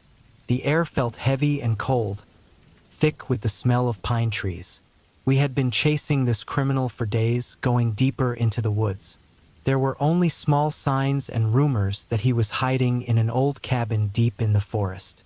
This wasn't just any criminal. The man we were after had a long record, dangerous, violent, and hard to catch. Our special unit had been called in because things had gotten really serious. The path took us deeper into the forest, where the trees were packed together tightly and the trails were overgrown. This wasn't the kind of place you'd visit for fun. The deeper we went, the more cut off it felt, like we were walking into a place that time had forgotten. Every step made the leaves and sticks under our boots crackle, but the forest was weirdly quiet. No birds, no animals. Just us and the cold wind blowing through the branches. After what felt like hours, we finally saw the cabin. It was hard to see in the dark, just a shadowy shape hidden between the trees. The place looked old, like it hadn't been touched in years, but the faint smoke coming out of the chimney told us otherwise. We moved in slowly, surrounding the cabin from all sides. There were no lights inside, no sounds, but I knew someone was in there. My heart was racing, but I stayed sharp, looking around for anything that didn't seem right. The plan was simple: surround the place, wait for the signal, and go in. Time seemed to drag on, the cold biting at my skin. Nothing moved. Then I saw it, a figure moving behind the cabin. It was quick, almost like a shadow. I signaled the others and we spread out, moving toward the back. As we got closer, I saw him, the criminal, dressed in dark clothes, blending in with the night. He had something in his hand, but I couldn't tell what. Everything happened fast after that. He bolted into the trees, and we ran after him, pushing through branches and thick bushes. I was running hard, my breath turning to mist in the cold air, trying to keep up. The forest felt like a maze, and the further we went, the more I realized something wasn't right. He wasn't just running randomly. He knew this forest like the back of his hand. Too well. Suddenly, the ground beneath me gave way. I fell hard, hitting the dirt. The wind knocked out of me. When I looked up, I was at the bottom of a shallow pit. A trap. I scrambled to get up, and that's when I saw him, standing at the edge, looking down at me. His face was blank, no emotion at all. I froze, unsure of what he was going to do next. He just stood there, silent. Then, without a sound, he turned and disappeared back into the forest, leaving me behind. I pulled myself out of the pit as fast as I could, my heart racing. I looked around, trying to spot him, but the forest was quiet again. No sign of him. I called in my position and met up with the rest of the team. We searched the area for hours, but there was no trace of him. It was like he had just vanished. The cabin was empty. Nothing inside except for broken furniture and old windows barely hanging on. No clues, no sign of where he could have gone. Felt wrong. By the time the sun started coming up, we had to pull out. The forest stayed quiet, almost too quiet. Even as we left, there was this feeling in the air, like we weren't alone. He was still out there, watching us from somewhere deep in the trees, waiting. He knew this place better than we did. We thought we were hunting him, but I knew now he was the one hunting us. We had been walking right into his trap from the start. That cabin wasn't just some hiding place. It was a lure, and we were already in his world the second we stepped into those woods. I still wonder if we'll ever hear from him again, or if he's just waiting for the next group to come through. Maybe this time we were lucky. Maybe next time they won't be.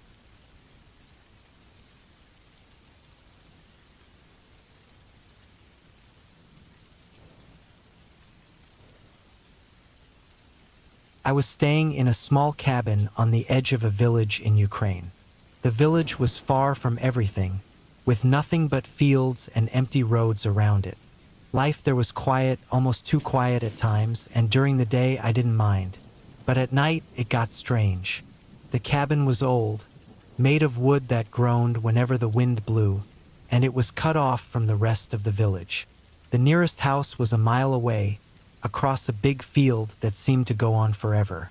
I had come here to get away from my normal life, to get some peace and clear my head. City life had worn me down, and I needed a break.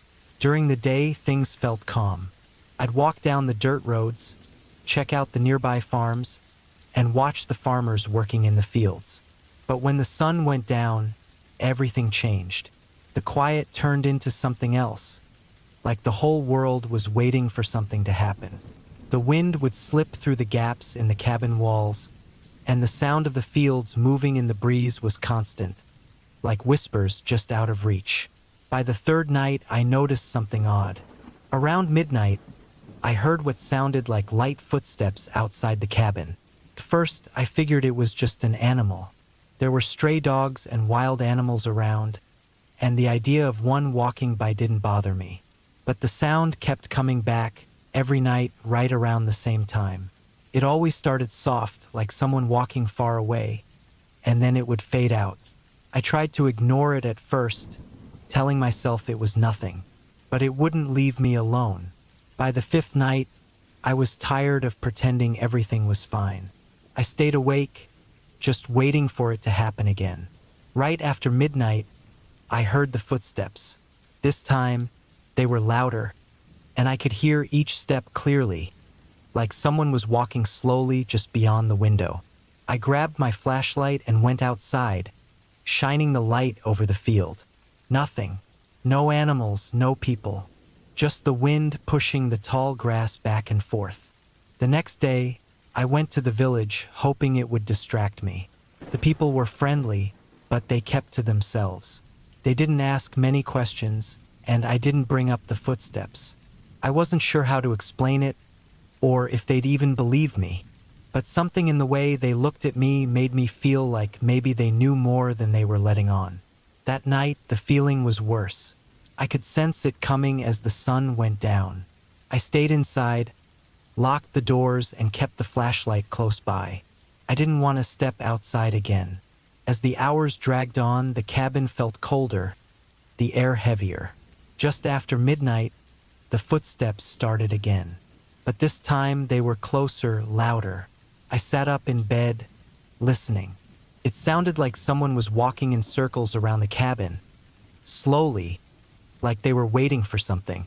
I got up, gripping the flashlight so hard my hands hurt. I moved to the window, hoping to catch a glimpse of what was out there. The second I reached the window, the footsteps stopped. I stared out into the field, but there was nothing. My heart was pounding, and I almost turned away when I saw it.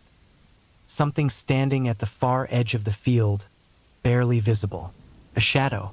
I froze, my eyes locked on the shape. It didn't move. I couldn't see any details, just a figure standing perfectly still. It was far enough that it could have been anything, but I knew it wasn't just my imagination. I kept staring, waiting for it to move, but it never did. It stood there for what felt like forever, just watching the cabin. Finally, I backed away from the window, shaking. I sat down in the corner of the room, flashlight still clutched in my hand. I didn't sleep at all that night. I just sat there, waiting for something to happen. When morning came, the figure was gone. I packed up my stuff and left the cabin that day. I didn't bother telling anyone in the village what I had seen. I didn't even know how to explain it. And even if I did, I didn't think they would care. As I walked away, though, I couldn't shake the feeling that whatever had been watching me wasn't gone. It hadn't just disappeared with the sunrise. I think it had been waiting for something, and I left before it could get what it wanted. But not everyone in that village would be so lucky. Not everyone would leave.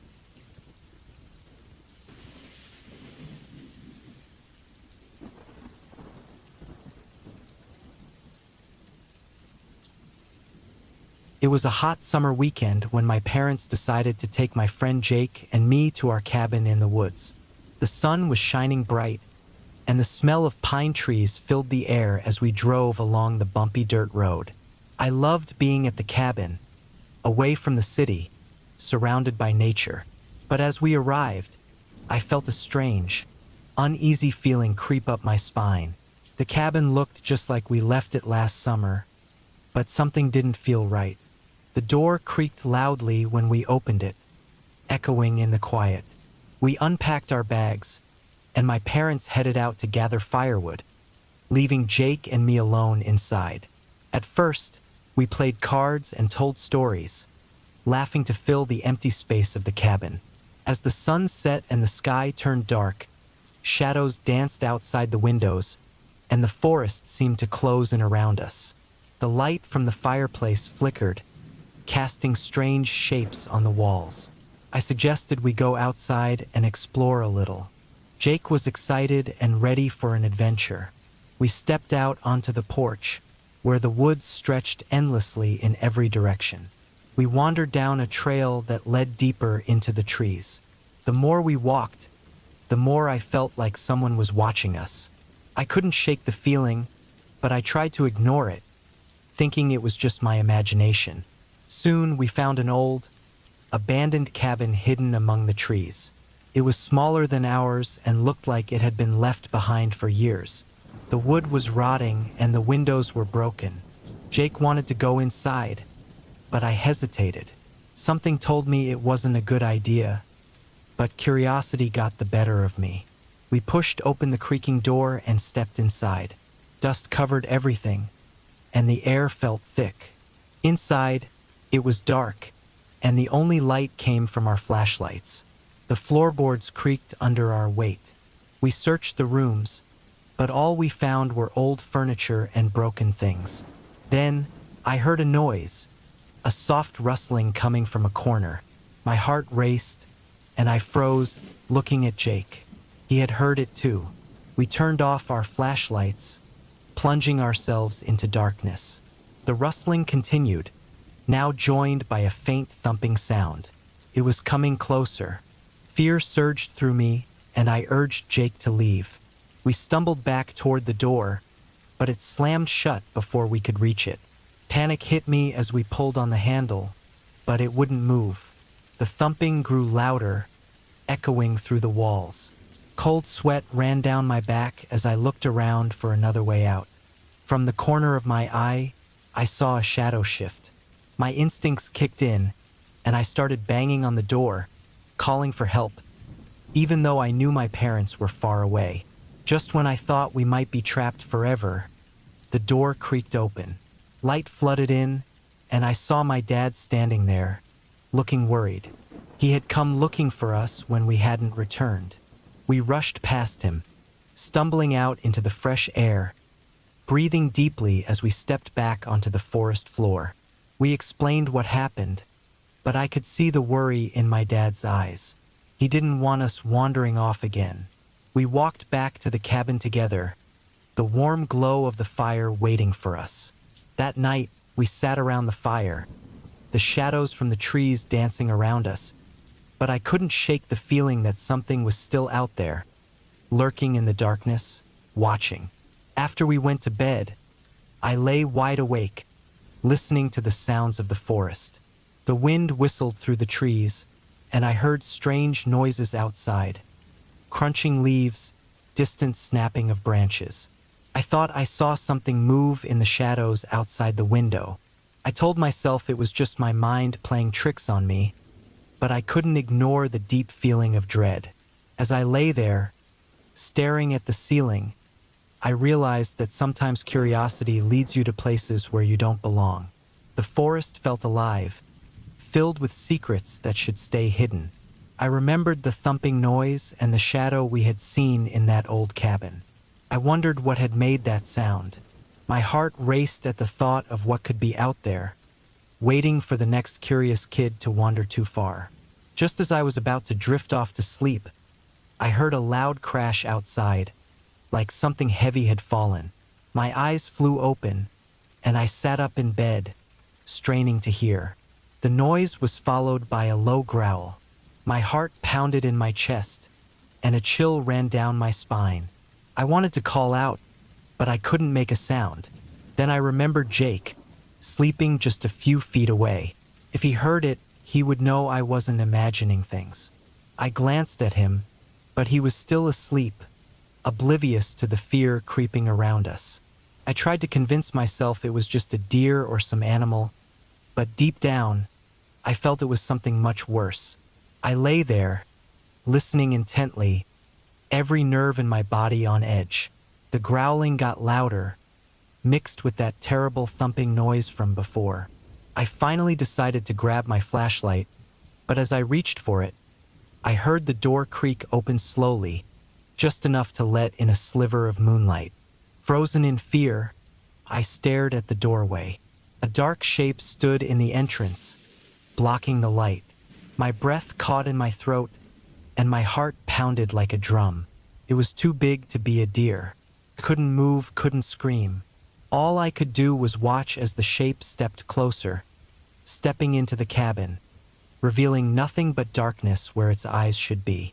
In that moment, I realized that my curiosity had led me to a terrifying truth. Some secrets of the forest were not meant to be uncovered. And as the shape loomed closer, I knew I had made a grave mistake by wandering into places I shouldn't have. As everything went dark, a chilling thought echoed in my mind. I may never leave this cabin again.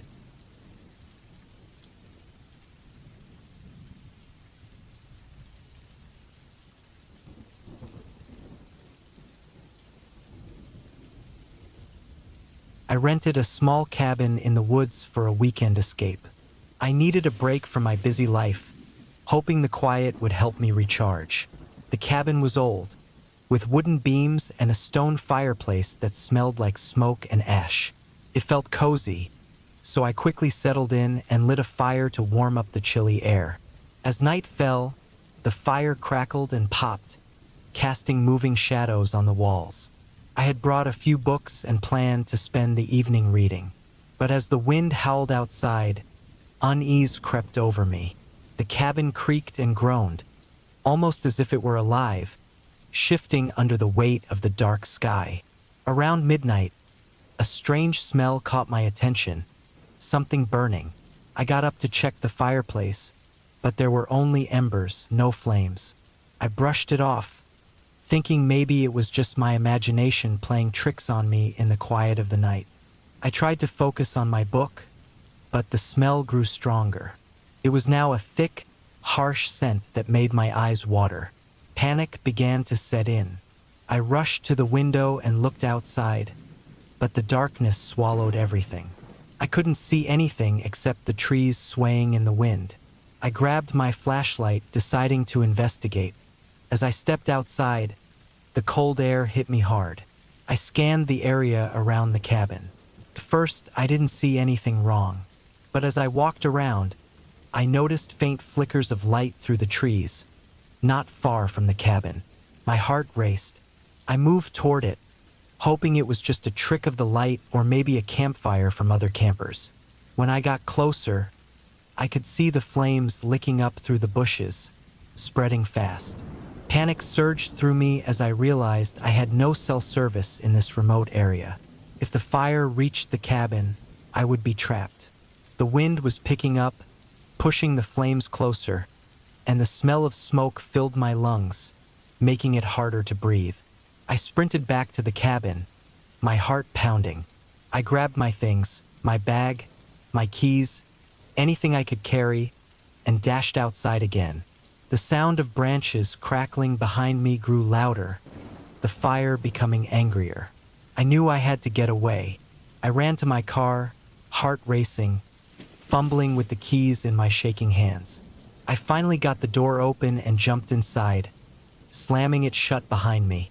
I started the engine and backed out of the driveway just as the first flames leapt toward the cabin. I glanced back at the fire raging behind me, dread filling my chest. As I sped down the dirt road, the cabin's roof lit up in the glow of the flames, smoke rising high into the night sky. My heart ached at the sight, knowing I had narrowly escaped that hellish inferno. I drove until I reached the main road, my hands gripping the steering wheel tightly, fighting to calm my racing heart. I parked at the nearest gas station, gasping for breath. I looked back at the darkness I had just fled. My mind raced with thoughts of how quickly everything had changed. A peaceful getaway turned into a nightmare in a heartbeat. I couldn't shake the feeling of dread that settled in my stomach. But as I sat there, trying to catch my breath, I noticed something moving in the trees at the edge of the parking lot.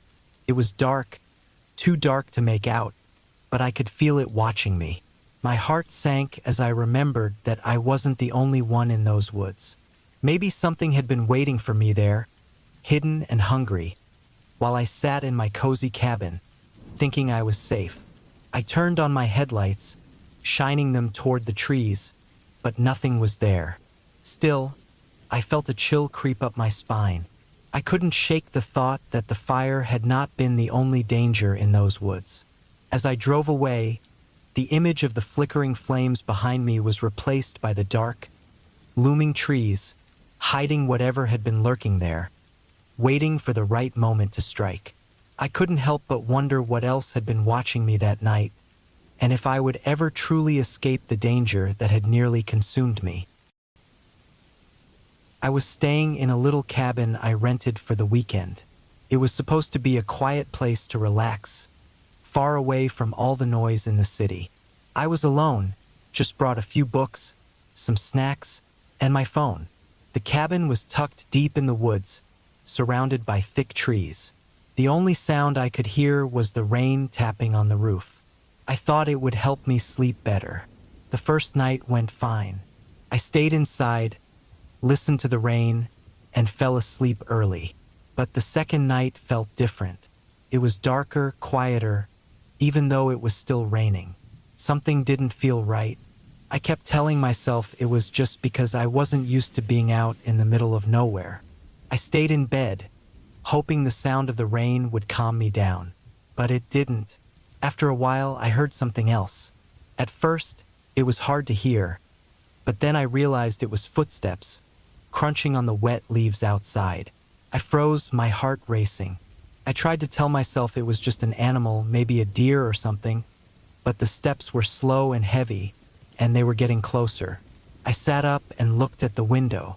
It was pitch black outside, and the rain made it hard to see anything. My mind was running wild, thinking about all the reasons someone could be out there. I hadn't seen anyone since I got here. No hikers, no other cabins, no cars. There was no reason for anyone to be wandering around in the woods at night. The footsteps stopped. I waited, listening hard, but all I could hear was the rain. After a while, I lay back down, but I couldn't relax. I kept staring at the window, waiting for something to happen. The rain got heavier, pounding on the glass. I told myself it was nothing, but I couldn't stop thinking that someone might be out there, watching. I don't know when I fell asleep, but I woke up suddenly in the middle of the night. The room was completely dark, except for a flickering light outside. I hadn't left any lights on. My stomach sank when I realized it wasn't a light. It was my car's headlights. I jumped out of bed, my heart pounding even harder than before. I ran to the window and saw my car, parked where I had left it, but now the headlights were on, cutting through the rain and lighting up the area outside the cabin. The strangest part was that I had locked the car, and I hadn't been outside since I got here. I stared at the car, trying to make sense of it. Then I saw it. The driver's side door was wide open. I backed away from the window, my mind racing. Someone was out there. Someone had been in my car. I grabbed my phone and tried to call for help, but there was no signal. My heart sank. I thought about running to my car and driving away, but whoever opened that door could still be out there, hiding in the trees, waiting. I locked the cabin door and checked the windows, trying to figure out what to do. The rain was pouring down so hard that it drowned out every other sound. I kept looking out the window, expecting to see someone standing in the headlights. I didn't sleep for the rest of the night. I sat in the corner of the cabin, holding my phone, waiting for something to happen. The rain finally started to slow down early in the morning, but the headlights stayed on, lighting up the wet ground outside. When the sun finally came up, I slowly opened the front door and stepped outside. My car was still there, headlights on, the door still open. I grabbed my keys, ran to the car, and jumped in. I didn't waste any time. I started the engine and drove away without even bothering to close the cabin door. I drove for hours without stopping, wanting to get as far from the cabin as I could. As I sped down the empty road, I glanced in the rearview mirror. My mind kept going over everything that had happened. Who had been out there? What did they want? Why did they leave the car door open like that? It was like they were trying to lure me outside. But the more I thought about it, the more I realized something even worse. If they had been inside the car, they could have easily been inside the cabin, too. Maybe they never left. Maybe they were waiting for me to go to sleep, watching the whole time, just waiting for the right moment to strike.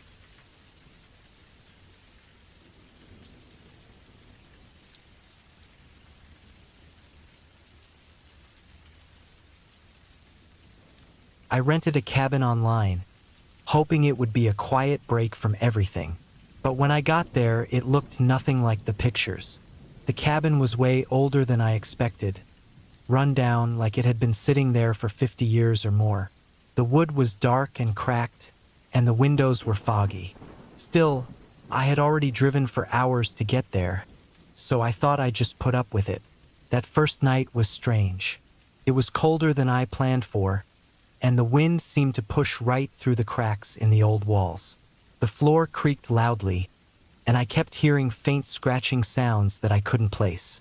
I figured it was probably mice or the wind hitting loose boards. I tried to sleep, but every time I started to drift off, something would wake me. A soft thud, or what sounded like footsteps on the porch outside. The next morning, I decided to look around.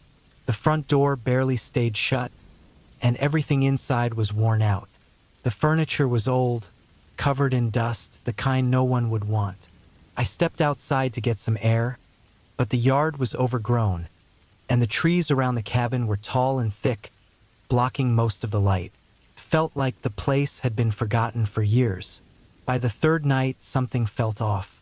The sounds were getting worse. They weren't just distant anymore. They felt like they were right inside the cabin with me. The floor would groan in the middle of the night, as if someone was slowly walking around. I'd wake up with my heart racing, sure that someone was standing just outside my bedroom door. But every time I checked, no one was there. That last night, I couldn't handle it anymore. I was lying in bed, staring at the ceiling, trying to block out the sounds, when I heard it. Footsteps, right above me. My heart sank. The cabin didn't even have an upstairs. I froze, listening as the steps moved slowly across the ceiling. I felt cold all over. There was no way anyone could be up there. I grabbed my flashlight and forced myself out of bed. I had to check the attic, just to know what was going on. I pulled down the attic hatch, and a rush of cold, musty air hit me. It was pitch black up there, and the flashlight didn't do much to cut through the dark. I climbed up, and as I moved, the wood creaked louder. But when I reached the attic, there was no one. Just old, rotting boards, cobwebs hanging from the beams, and some rusty tools scattered around. I was about to leave when I noticed something strange. The floorboards had deep, fresh scratches, like something heavy had been dragged across them. My stomach dropped. I followed the marks with my flashlight, which led me to a small, hidden door in the far corner. I hadn't seen it before, but there it was, almost blending into the wall. Something told me to leave it alone, to go back downstairs and get out of there. But I couldn't. I had to see what was behind it. I pushed open the door, and a wave of stale, damp air hit me.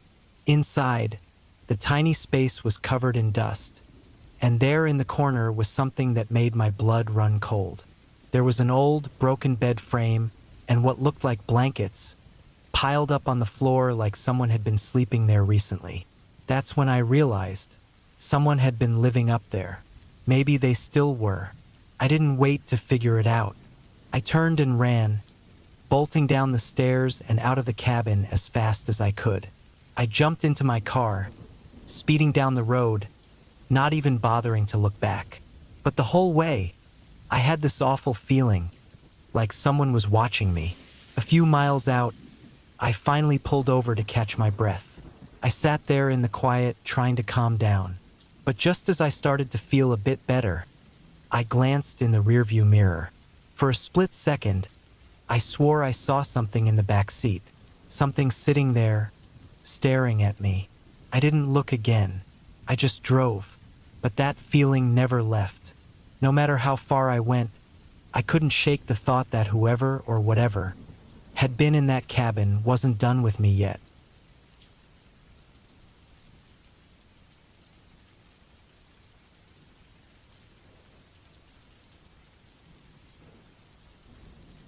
I've been a cop for almost 5 years now, but I've never had a call like this. Dispatch told me to check out a cabin deep in the woods. They said something about strange activity, but didn't give much detail. They wanted someone to get out there fast. I've been out to that area before, but not in a while. There's not much out there, just a few old cabins people sometimes use for hunting or short trips. The drive out there wasn't easy. The road was rough, full of bumps and potholes. The deeper I went into the woods, the darker it got.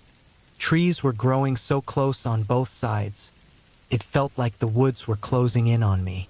My headlights barely made a difference, only lighting up the thick darkness ahead. The further I went, the more I started to wonder why I was sent here in the first place. But it was my job, so I kept going. When I finally got to the cabin, it looked abandoned. It was small, one of those old wooden ones with moss growing all over the outside. The windows were dark, and nothing looked wrong from the outside, but the silence around the place made me feel uneasy. I parked my car a little bit back from the cabin and grabbed my flashlight. The woods were so quiet, not even the sound of a bird or an insect. I knocked on the door, not really expecting anyone to answer. No one did. The door wasn't locked, so I pushed it open. The inside smelled like damp wood and something else, like something had been rotting. The place was nearly empty. An old table, a couple of chairs, and a dusty bed shoved into one corner. I moved my flashlight around the room, checking everywhere. Everything seemed normal, but something didn't feel right. The air was thick and heavy, like there was a weight pressing down on me that I couldn't explain. At the back of the cabin, I noticed a door that was a little open. It led to a small room with no windows. When I stepped inside, the first thing I noticed was a faint smell, like metal, but worse. My flashlight passed over the floor, and I saw dark spots dried into the wood. I felt a wave of panic, but I forced myself to stay calm. The room was empty, but the stains on the floor led to the far wall. That's when I saw it. There was a small, hidden door behind a bookshelf. It was so well hidden you wouldn't notice unless you were really looking for it. I hesitated, but I knew I couldn't leave without checking it out. I moved the shelf aside and pulled the door open. There was a narrow set of stairs leading down. The smell was stronger now, and it turned my stomach. Every step I took down into the dark made me feel heavier, like the air was getting thicker the further I went. My flashlight barely lit up the space, but I could see enough. It was a small underground room, not much bigger than a closet. At first, it looked like there was nothing down here, just some old tools and boxes scattered around. But then I saw something that made my heart race.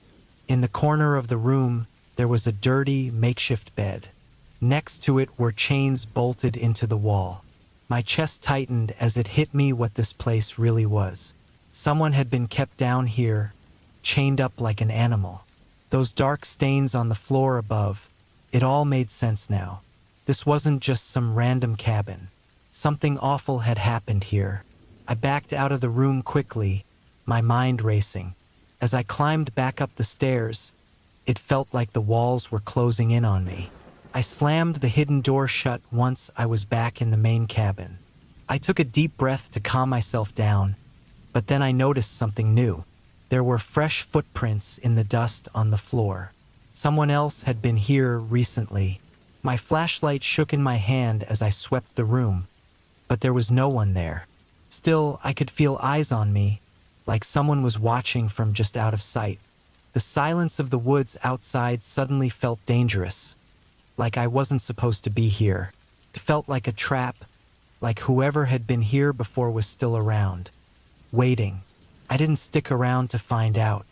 I bolted for the door, ran to my car, and got out of there as fast as I could.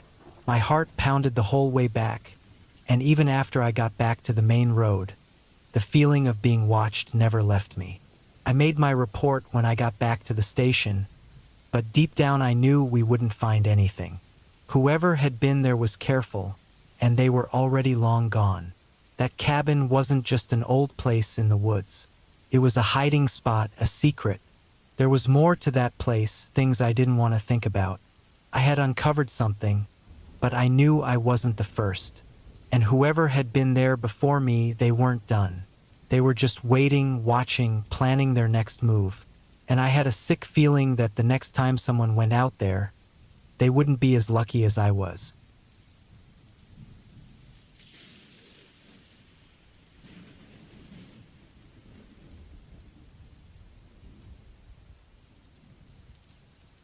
I had been hiking through the mountains in Austria for about a week, going from one trail to the next. After a few long days, I felt like I needed a break, so I found this cabin deep in the woods, between two tall peaks. It was small but looked like it had everything I'd need for a couple of days. I thought it would be the perfect spot to rest before heading out again. The first night was quiet. I sat by the fire, listening to the wind outside. It made this loud sound as it rushed through the trees, like it was trying to get inside. Being alone out here was both peaceful and a bit creepy. I was used to being by myself in nature, but there was something about this place that felt off. I told myself it was just my mind playing tricks because I was so far from anyone. The next day, I went out to look around. The paths near the cabin were narrow and rough, cutting through thick trees and over rocky ground. I didn't see anyone or any animals the whole day. The silence was heavy at times, almost like it was pressing down on me. When I got back to the cabin, the sun was going down behind the mountains, and long shadows stretched across the ground. That night, the wind was even stronger, almost like it was angry. The cabin made these creaking noises, as if the wind was pushing against it. I tried to calm myself, telling myself it was just the weather. But there was this feeling in my gut, like something wasn't right. Every little noise from outside sounded too close, too clear. It felt like something was out there, moving just beyond the trees. I didn't dare look out the window. I didn't want to see anything, or not see anything at all. By the third night, I was jumpy. The quiet of the mountains had gone from peaceful to unbearable. Every time I went outside, I felt like I was being watched, but I never saw anything strange. The cabin had a small attic, and I hadn't been up there since I arrived. I figured it was just storage, but something about the way the roof groaned with the wind made me uneasy. That evening, I decided to check the attic, thinking it might help me feel better. I pulled down the ladder and climbed up, my flashlight lighting up the dusty floor. There wasn't much up there, just some old boxes and tools. But at the far end of the attic, there was a small window looking out into the forest. When I walked over to it, something caught my eye. In the snow outside, I saw footprints. They led from the woods right up to the cabin. A chill ran down my spine. I hadn't seen anyone for days, and the snow had been fresh that morning. Whoever or whatever made those footprints had been there recently, coming straight to the cabin. I rushed downstairs and locked all the doors. I tried to stay calm, telling myself it was probably just some lost hiker. But deep down, I knew something was off. As the night went on, the wind didn't stop, and the cabin shook with every gust. But underneath the wind, I started to hear something else. It was faint but clear footsteps. Slow, steady footsteps walking around the cabin. I froze. I didn't move, barely breathing. I hoped whoever was out there would leave. But the footsteps didn't stop. They moved around the cabin, from one side to the other, stopping by the windows as if someone was standing there, watching. I felt trapped, too scared to do anything. I knew I was completely alone up here in the mountains. After a while, the footsteps faded away, but I couldn't sleep. I lay there, wide awake, waiting for them to come back. Every little creak, every whisper of the wind made my heart race. By the time the sun came up, I was exhausted. I knew I had to leave as soon as possible. I packed up quickly and hurried down the trail, not looking back. As I hiked away, I noticed something that made my blood run cold. The footprints in the snow, those same footprints I saw the night before, they didn't stop at the door. They circled the cabin. Again and again, like whoever had been there had been waiting for something or watching. That's when I realized. Those footsteps I'd heard in the night, they hadn't been walking away. They had been walking in.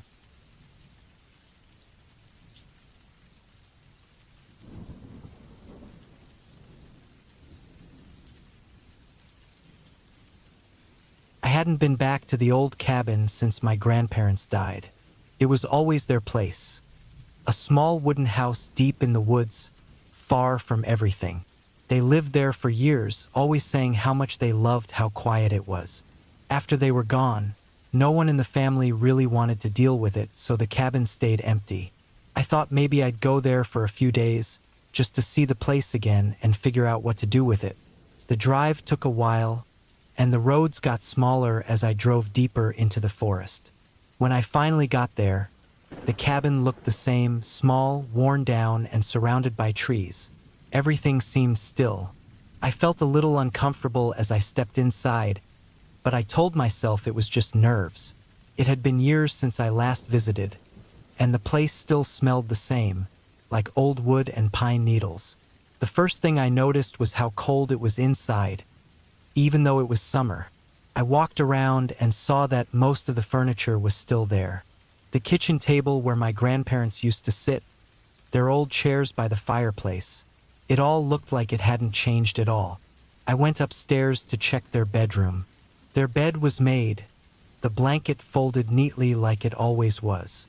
I stood there, staring at it for a while, feeling something heavy in my chest. I didn't want to stay any longer, but I had already come this far. Still, something about the place felt wrong. I decided I'd stay just one night and leave in the morning. As the sun went down, the cabin got darker and felt smaller than I remembered. I turned on a few lights but couldn't shake the feeling that something was off. Every creak of the wood, every breeze outside seemed louder than it should have been. That night, I lay on the couch, listening to the sounds outside. Couldn't sleep. Felt like the whole place was closing in on me, making it hard to breathe. I tried to calm down, telling myself it was all in my head. But then I heard something, a soft tapping sound. I sat up, listening carefully. The noise was coming from upstairs.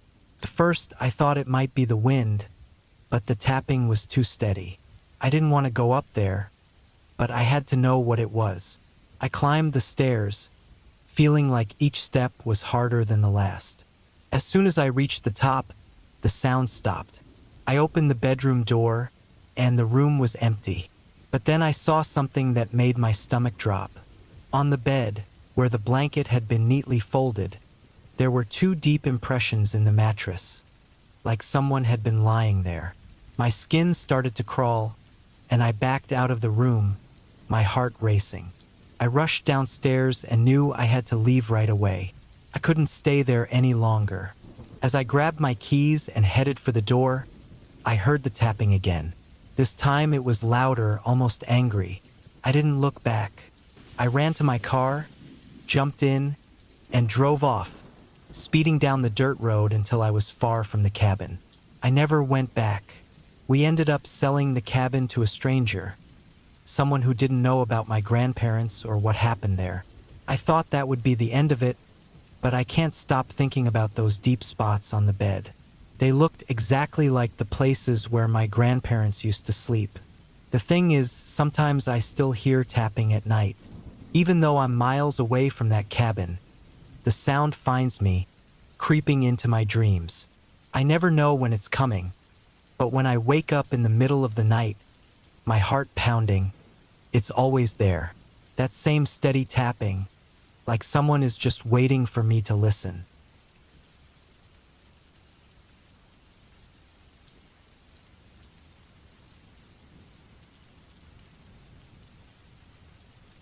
The sun was going down as my wife, my college friend, and I arrived at the cabin we rented for the weekend. Hidden in the woods, the cabin had a simple, rustic charm, with wooden beams and a stone fireplace. The leaves rustled softly in the breeze, and the quiet seemed to swallow the sounds of the outside world. It felt like the perfect escape, a chance to get away from the noise of daily life. After we unpacked, we settled in for the night. We lit a fire, its warm glow casting flickering shadows on the walls. The atmosphere was cozy, and we shared stories while roasting marshmallows. But as the night wore on, a strange tension filled the air. My friend, usually full of energy, became unusually quiet, staring out into the dark woods. I brushed it off. Maybe he was just tired. After all, the drive had been long, and the warmth of the fire made me feel sleepy. Eventually, we decided to call it a night. My wife and I took the main bedroom, while my friend chose the small loft above. Around midnight, I woke up to a rustling noise outside. I turned to my wife, who was fast asleep, and crept out of bed, curious. I tiptoed to the window, trying not to make any noise. Outside, the moonlight lit up the yard, but the trees around us looked dark and threatening. I squinted, trying to make out any shapes in the shadows. Then I saw it, a figure standing at the edge of the trees. It was tall and still, almost blending in with the darkness. My heart raced. I couldn't tell if it was just my imagination or something more frightening. I turned back to check on my wife, who still slept peacefully. I thought about waking her up, but what if it was nothing? I didn't want to scare her for no reason. Instead, I grabbed a flashlight from the bedside table and quietly slipped outside, hoping to prove to myself that my mind was just playing tricks on me. The cool air hit me, and I shivered, gripping the flashlight tightly. I walked carefully, crunching leaves under my feet as I made my way toward the figure. Each step felt heavy, a mix of curiosity and fear building inside me. When I reached the spot where I had seen the figure, there was nothing, just the trees swaying in the wind. I swept my flashlight around, looking for any signs of life. Suddenly, I heard something, a low sound coming from the cabin. My heart sank. It was my friend's voice, but it sounded muffled and panicked. I rushed back, the flashlight beam shaking in my hand.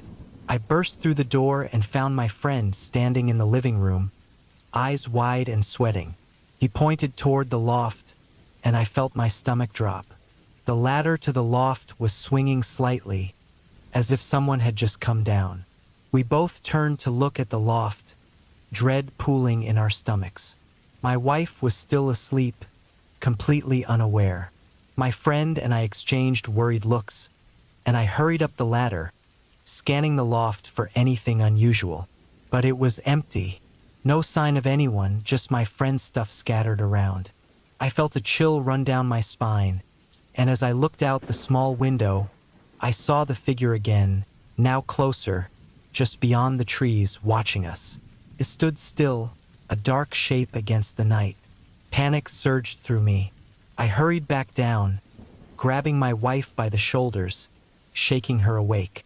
I told her we had to leave now. Confusion filled her eyes, but the urgency in my voice broke through.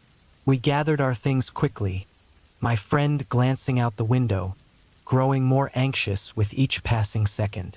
As we piled into the car, I noticed the figure was gone. I started the engine, the sound echoing through the silent woods. I backed out of the driveway and sped down the dirt road, my heart racing, not daring to look back. Once we reached the main road, a sense of relief washed over me. We drove for miles, not stopping until we found a gas station. My wife finally asked what had happened, but I could only shake my head, unable to find the words. As we stood there, breathing hard, I realized how close we had come to something we couldn't understand. Whatever had been out there, it was not just in our heads. I felt lucky to be alive, but a deep fear settled in my chest. The shadows of the trees felt like they were watching us, and I couldn't shake the feeling that we hadn't escaped anything at all. Driving away from the cabin, I looked into the rearview mirror. For a moment, I thought I saw that figure standing in the driveway, watching us leave. It felt like a bad dream that wouldn't let go, a reminder that some things in the dark are better left undiscovered. The thought chilled me to the bone, knowing that we had been so close to something we couldn't understand, something that might still be out there, lurking in the shadows, waiting for the right moment to strike.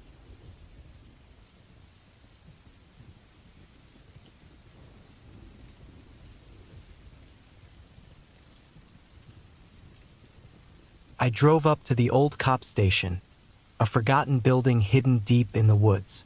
It had been years since anyone had used it, and now it stood like a ghost of the past, its windows dirty and the paint peeling off the door. The sheriff's office was supposed to be my safe spot for the night while I was on duty, waiting for a call that probably wouldn't come. When I walked inside, the heavy door creaked loudly, echoing in the empty hallway. The air was stale, thick with the smell of dust and old paper. The station had the basics: a few chairs, a desk, and a filing cabinet stuffed with papers that looked like they hadn't been touched in years. I turned on the small desk lamp, but its weak light barely pushed back the shadows lurking in the corners. Hours went by. The silence was heavy, broken only by the occasional creak of the floorboards. I tried to keep busy by flipping through old case files. Most were boring reports about small thefts and arguments, but one file caught my attention. It talked about a series of strange happenings in the area, people disappearing without a trace. The last entry was dated 10 years ago and mentioned a local man who had gone missing while hiking in the woods nearby. My heart raced as I read it. I couldn't shake the feeling that these stories were linked. I stood up and decided to take a walk outside to clear my head. The night was cold, and a fog started rolling in, swallowing the trees around me. I shivered and took a deep breath, trying to shake off the uneasy feeling in my chest. As I walked further from the station, I noticed something strange. The woods were eerily quiet. I couldn't even hear any crickets. I turned back, feeling a pull towards the station, as if it were calling me. That's when I saw it. A figure standing at the edge of the clearing, barely visible through the thick fog. My heart sank. It was too dark to see any details, but the shape seemed to shift and come closer. Instinct kicked in. I ran back to the cabin, my heart pounding in my chest. The door slammed shut behind me, and I locked it tight. I leaned against it, trying to catch my breath. Dread washed over me as I glanced out the window. The fog swirled like it was alive. The figure was gone. I sat at the desk, staring out the window, listening for any sign of movement. Minutes turned into hours, and the panic began to fade, replaced by exhaustion. I decided to close my eyes for just a moment. Suddenly, a loud bang jolted me awake. I shot up, my heart racing again. The sound had come from outside. I peeked out the window, squinting into the darkness. A shape moved just beyond the tree line, but I couldn't make it out. My mind raced with possibilities. What if it was someone looking for the missing man? What if it was something worse? I grabbed the old flashlight from the desk and stepped outside, every instinct screaming at me to turn back. I moved slowly, shining the light into the trees. The beam flickered across the ground, but there was nothing, just darkness and the faint rustle of leaves. Then I saw it again, the figure. It was closer now, a shadow darting between the trees. I felt the urge to run, but curiosity held me in place. Maybe it was just a hiker, lost and scared. I took a cautious step forward, but then the figure stopped. It turned slowly, and I caught a glimpse of a face. A wild, frantic look in the eyes of a man, covered in dirt. Fear gripped me. This was no lost hiker. Something was very wrong. The man stepped forward, and I could see he was shaking, his eyes wide with terror. He looked like he had been running for days. Without thinking, I turned and sprinted back to the cabin, locking the door behind me. I grabbed my radio, but there was no signal. I was cut off from the outside world, and the weight of isolation pressed down on me. I could hear muffled sounds outside, scratches at the door, desperate whispers that echoed in my mind. As dawn broke, I cautiously peered out the window. The figure was gone, but the feeling of dread remained. I didn't want to wait for night to fall again. I gathered my things, ready to leave. The station, once a safe spot, now felt like a trap. Just as I turned to leave, I noticed something on the desk.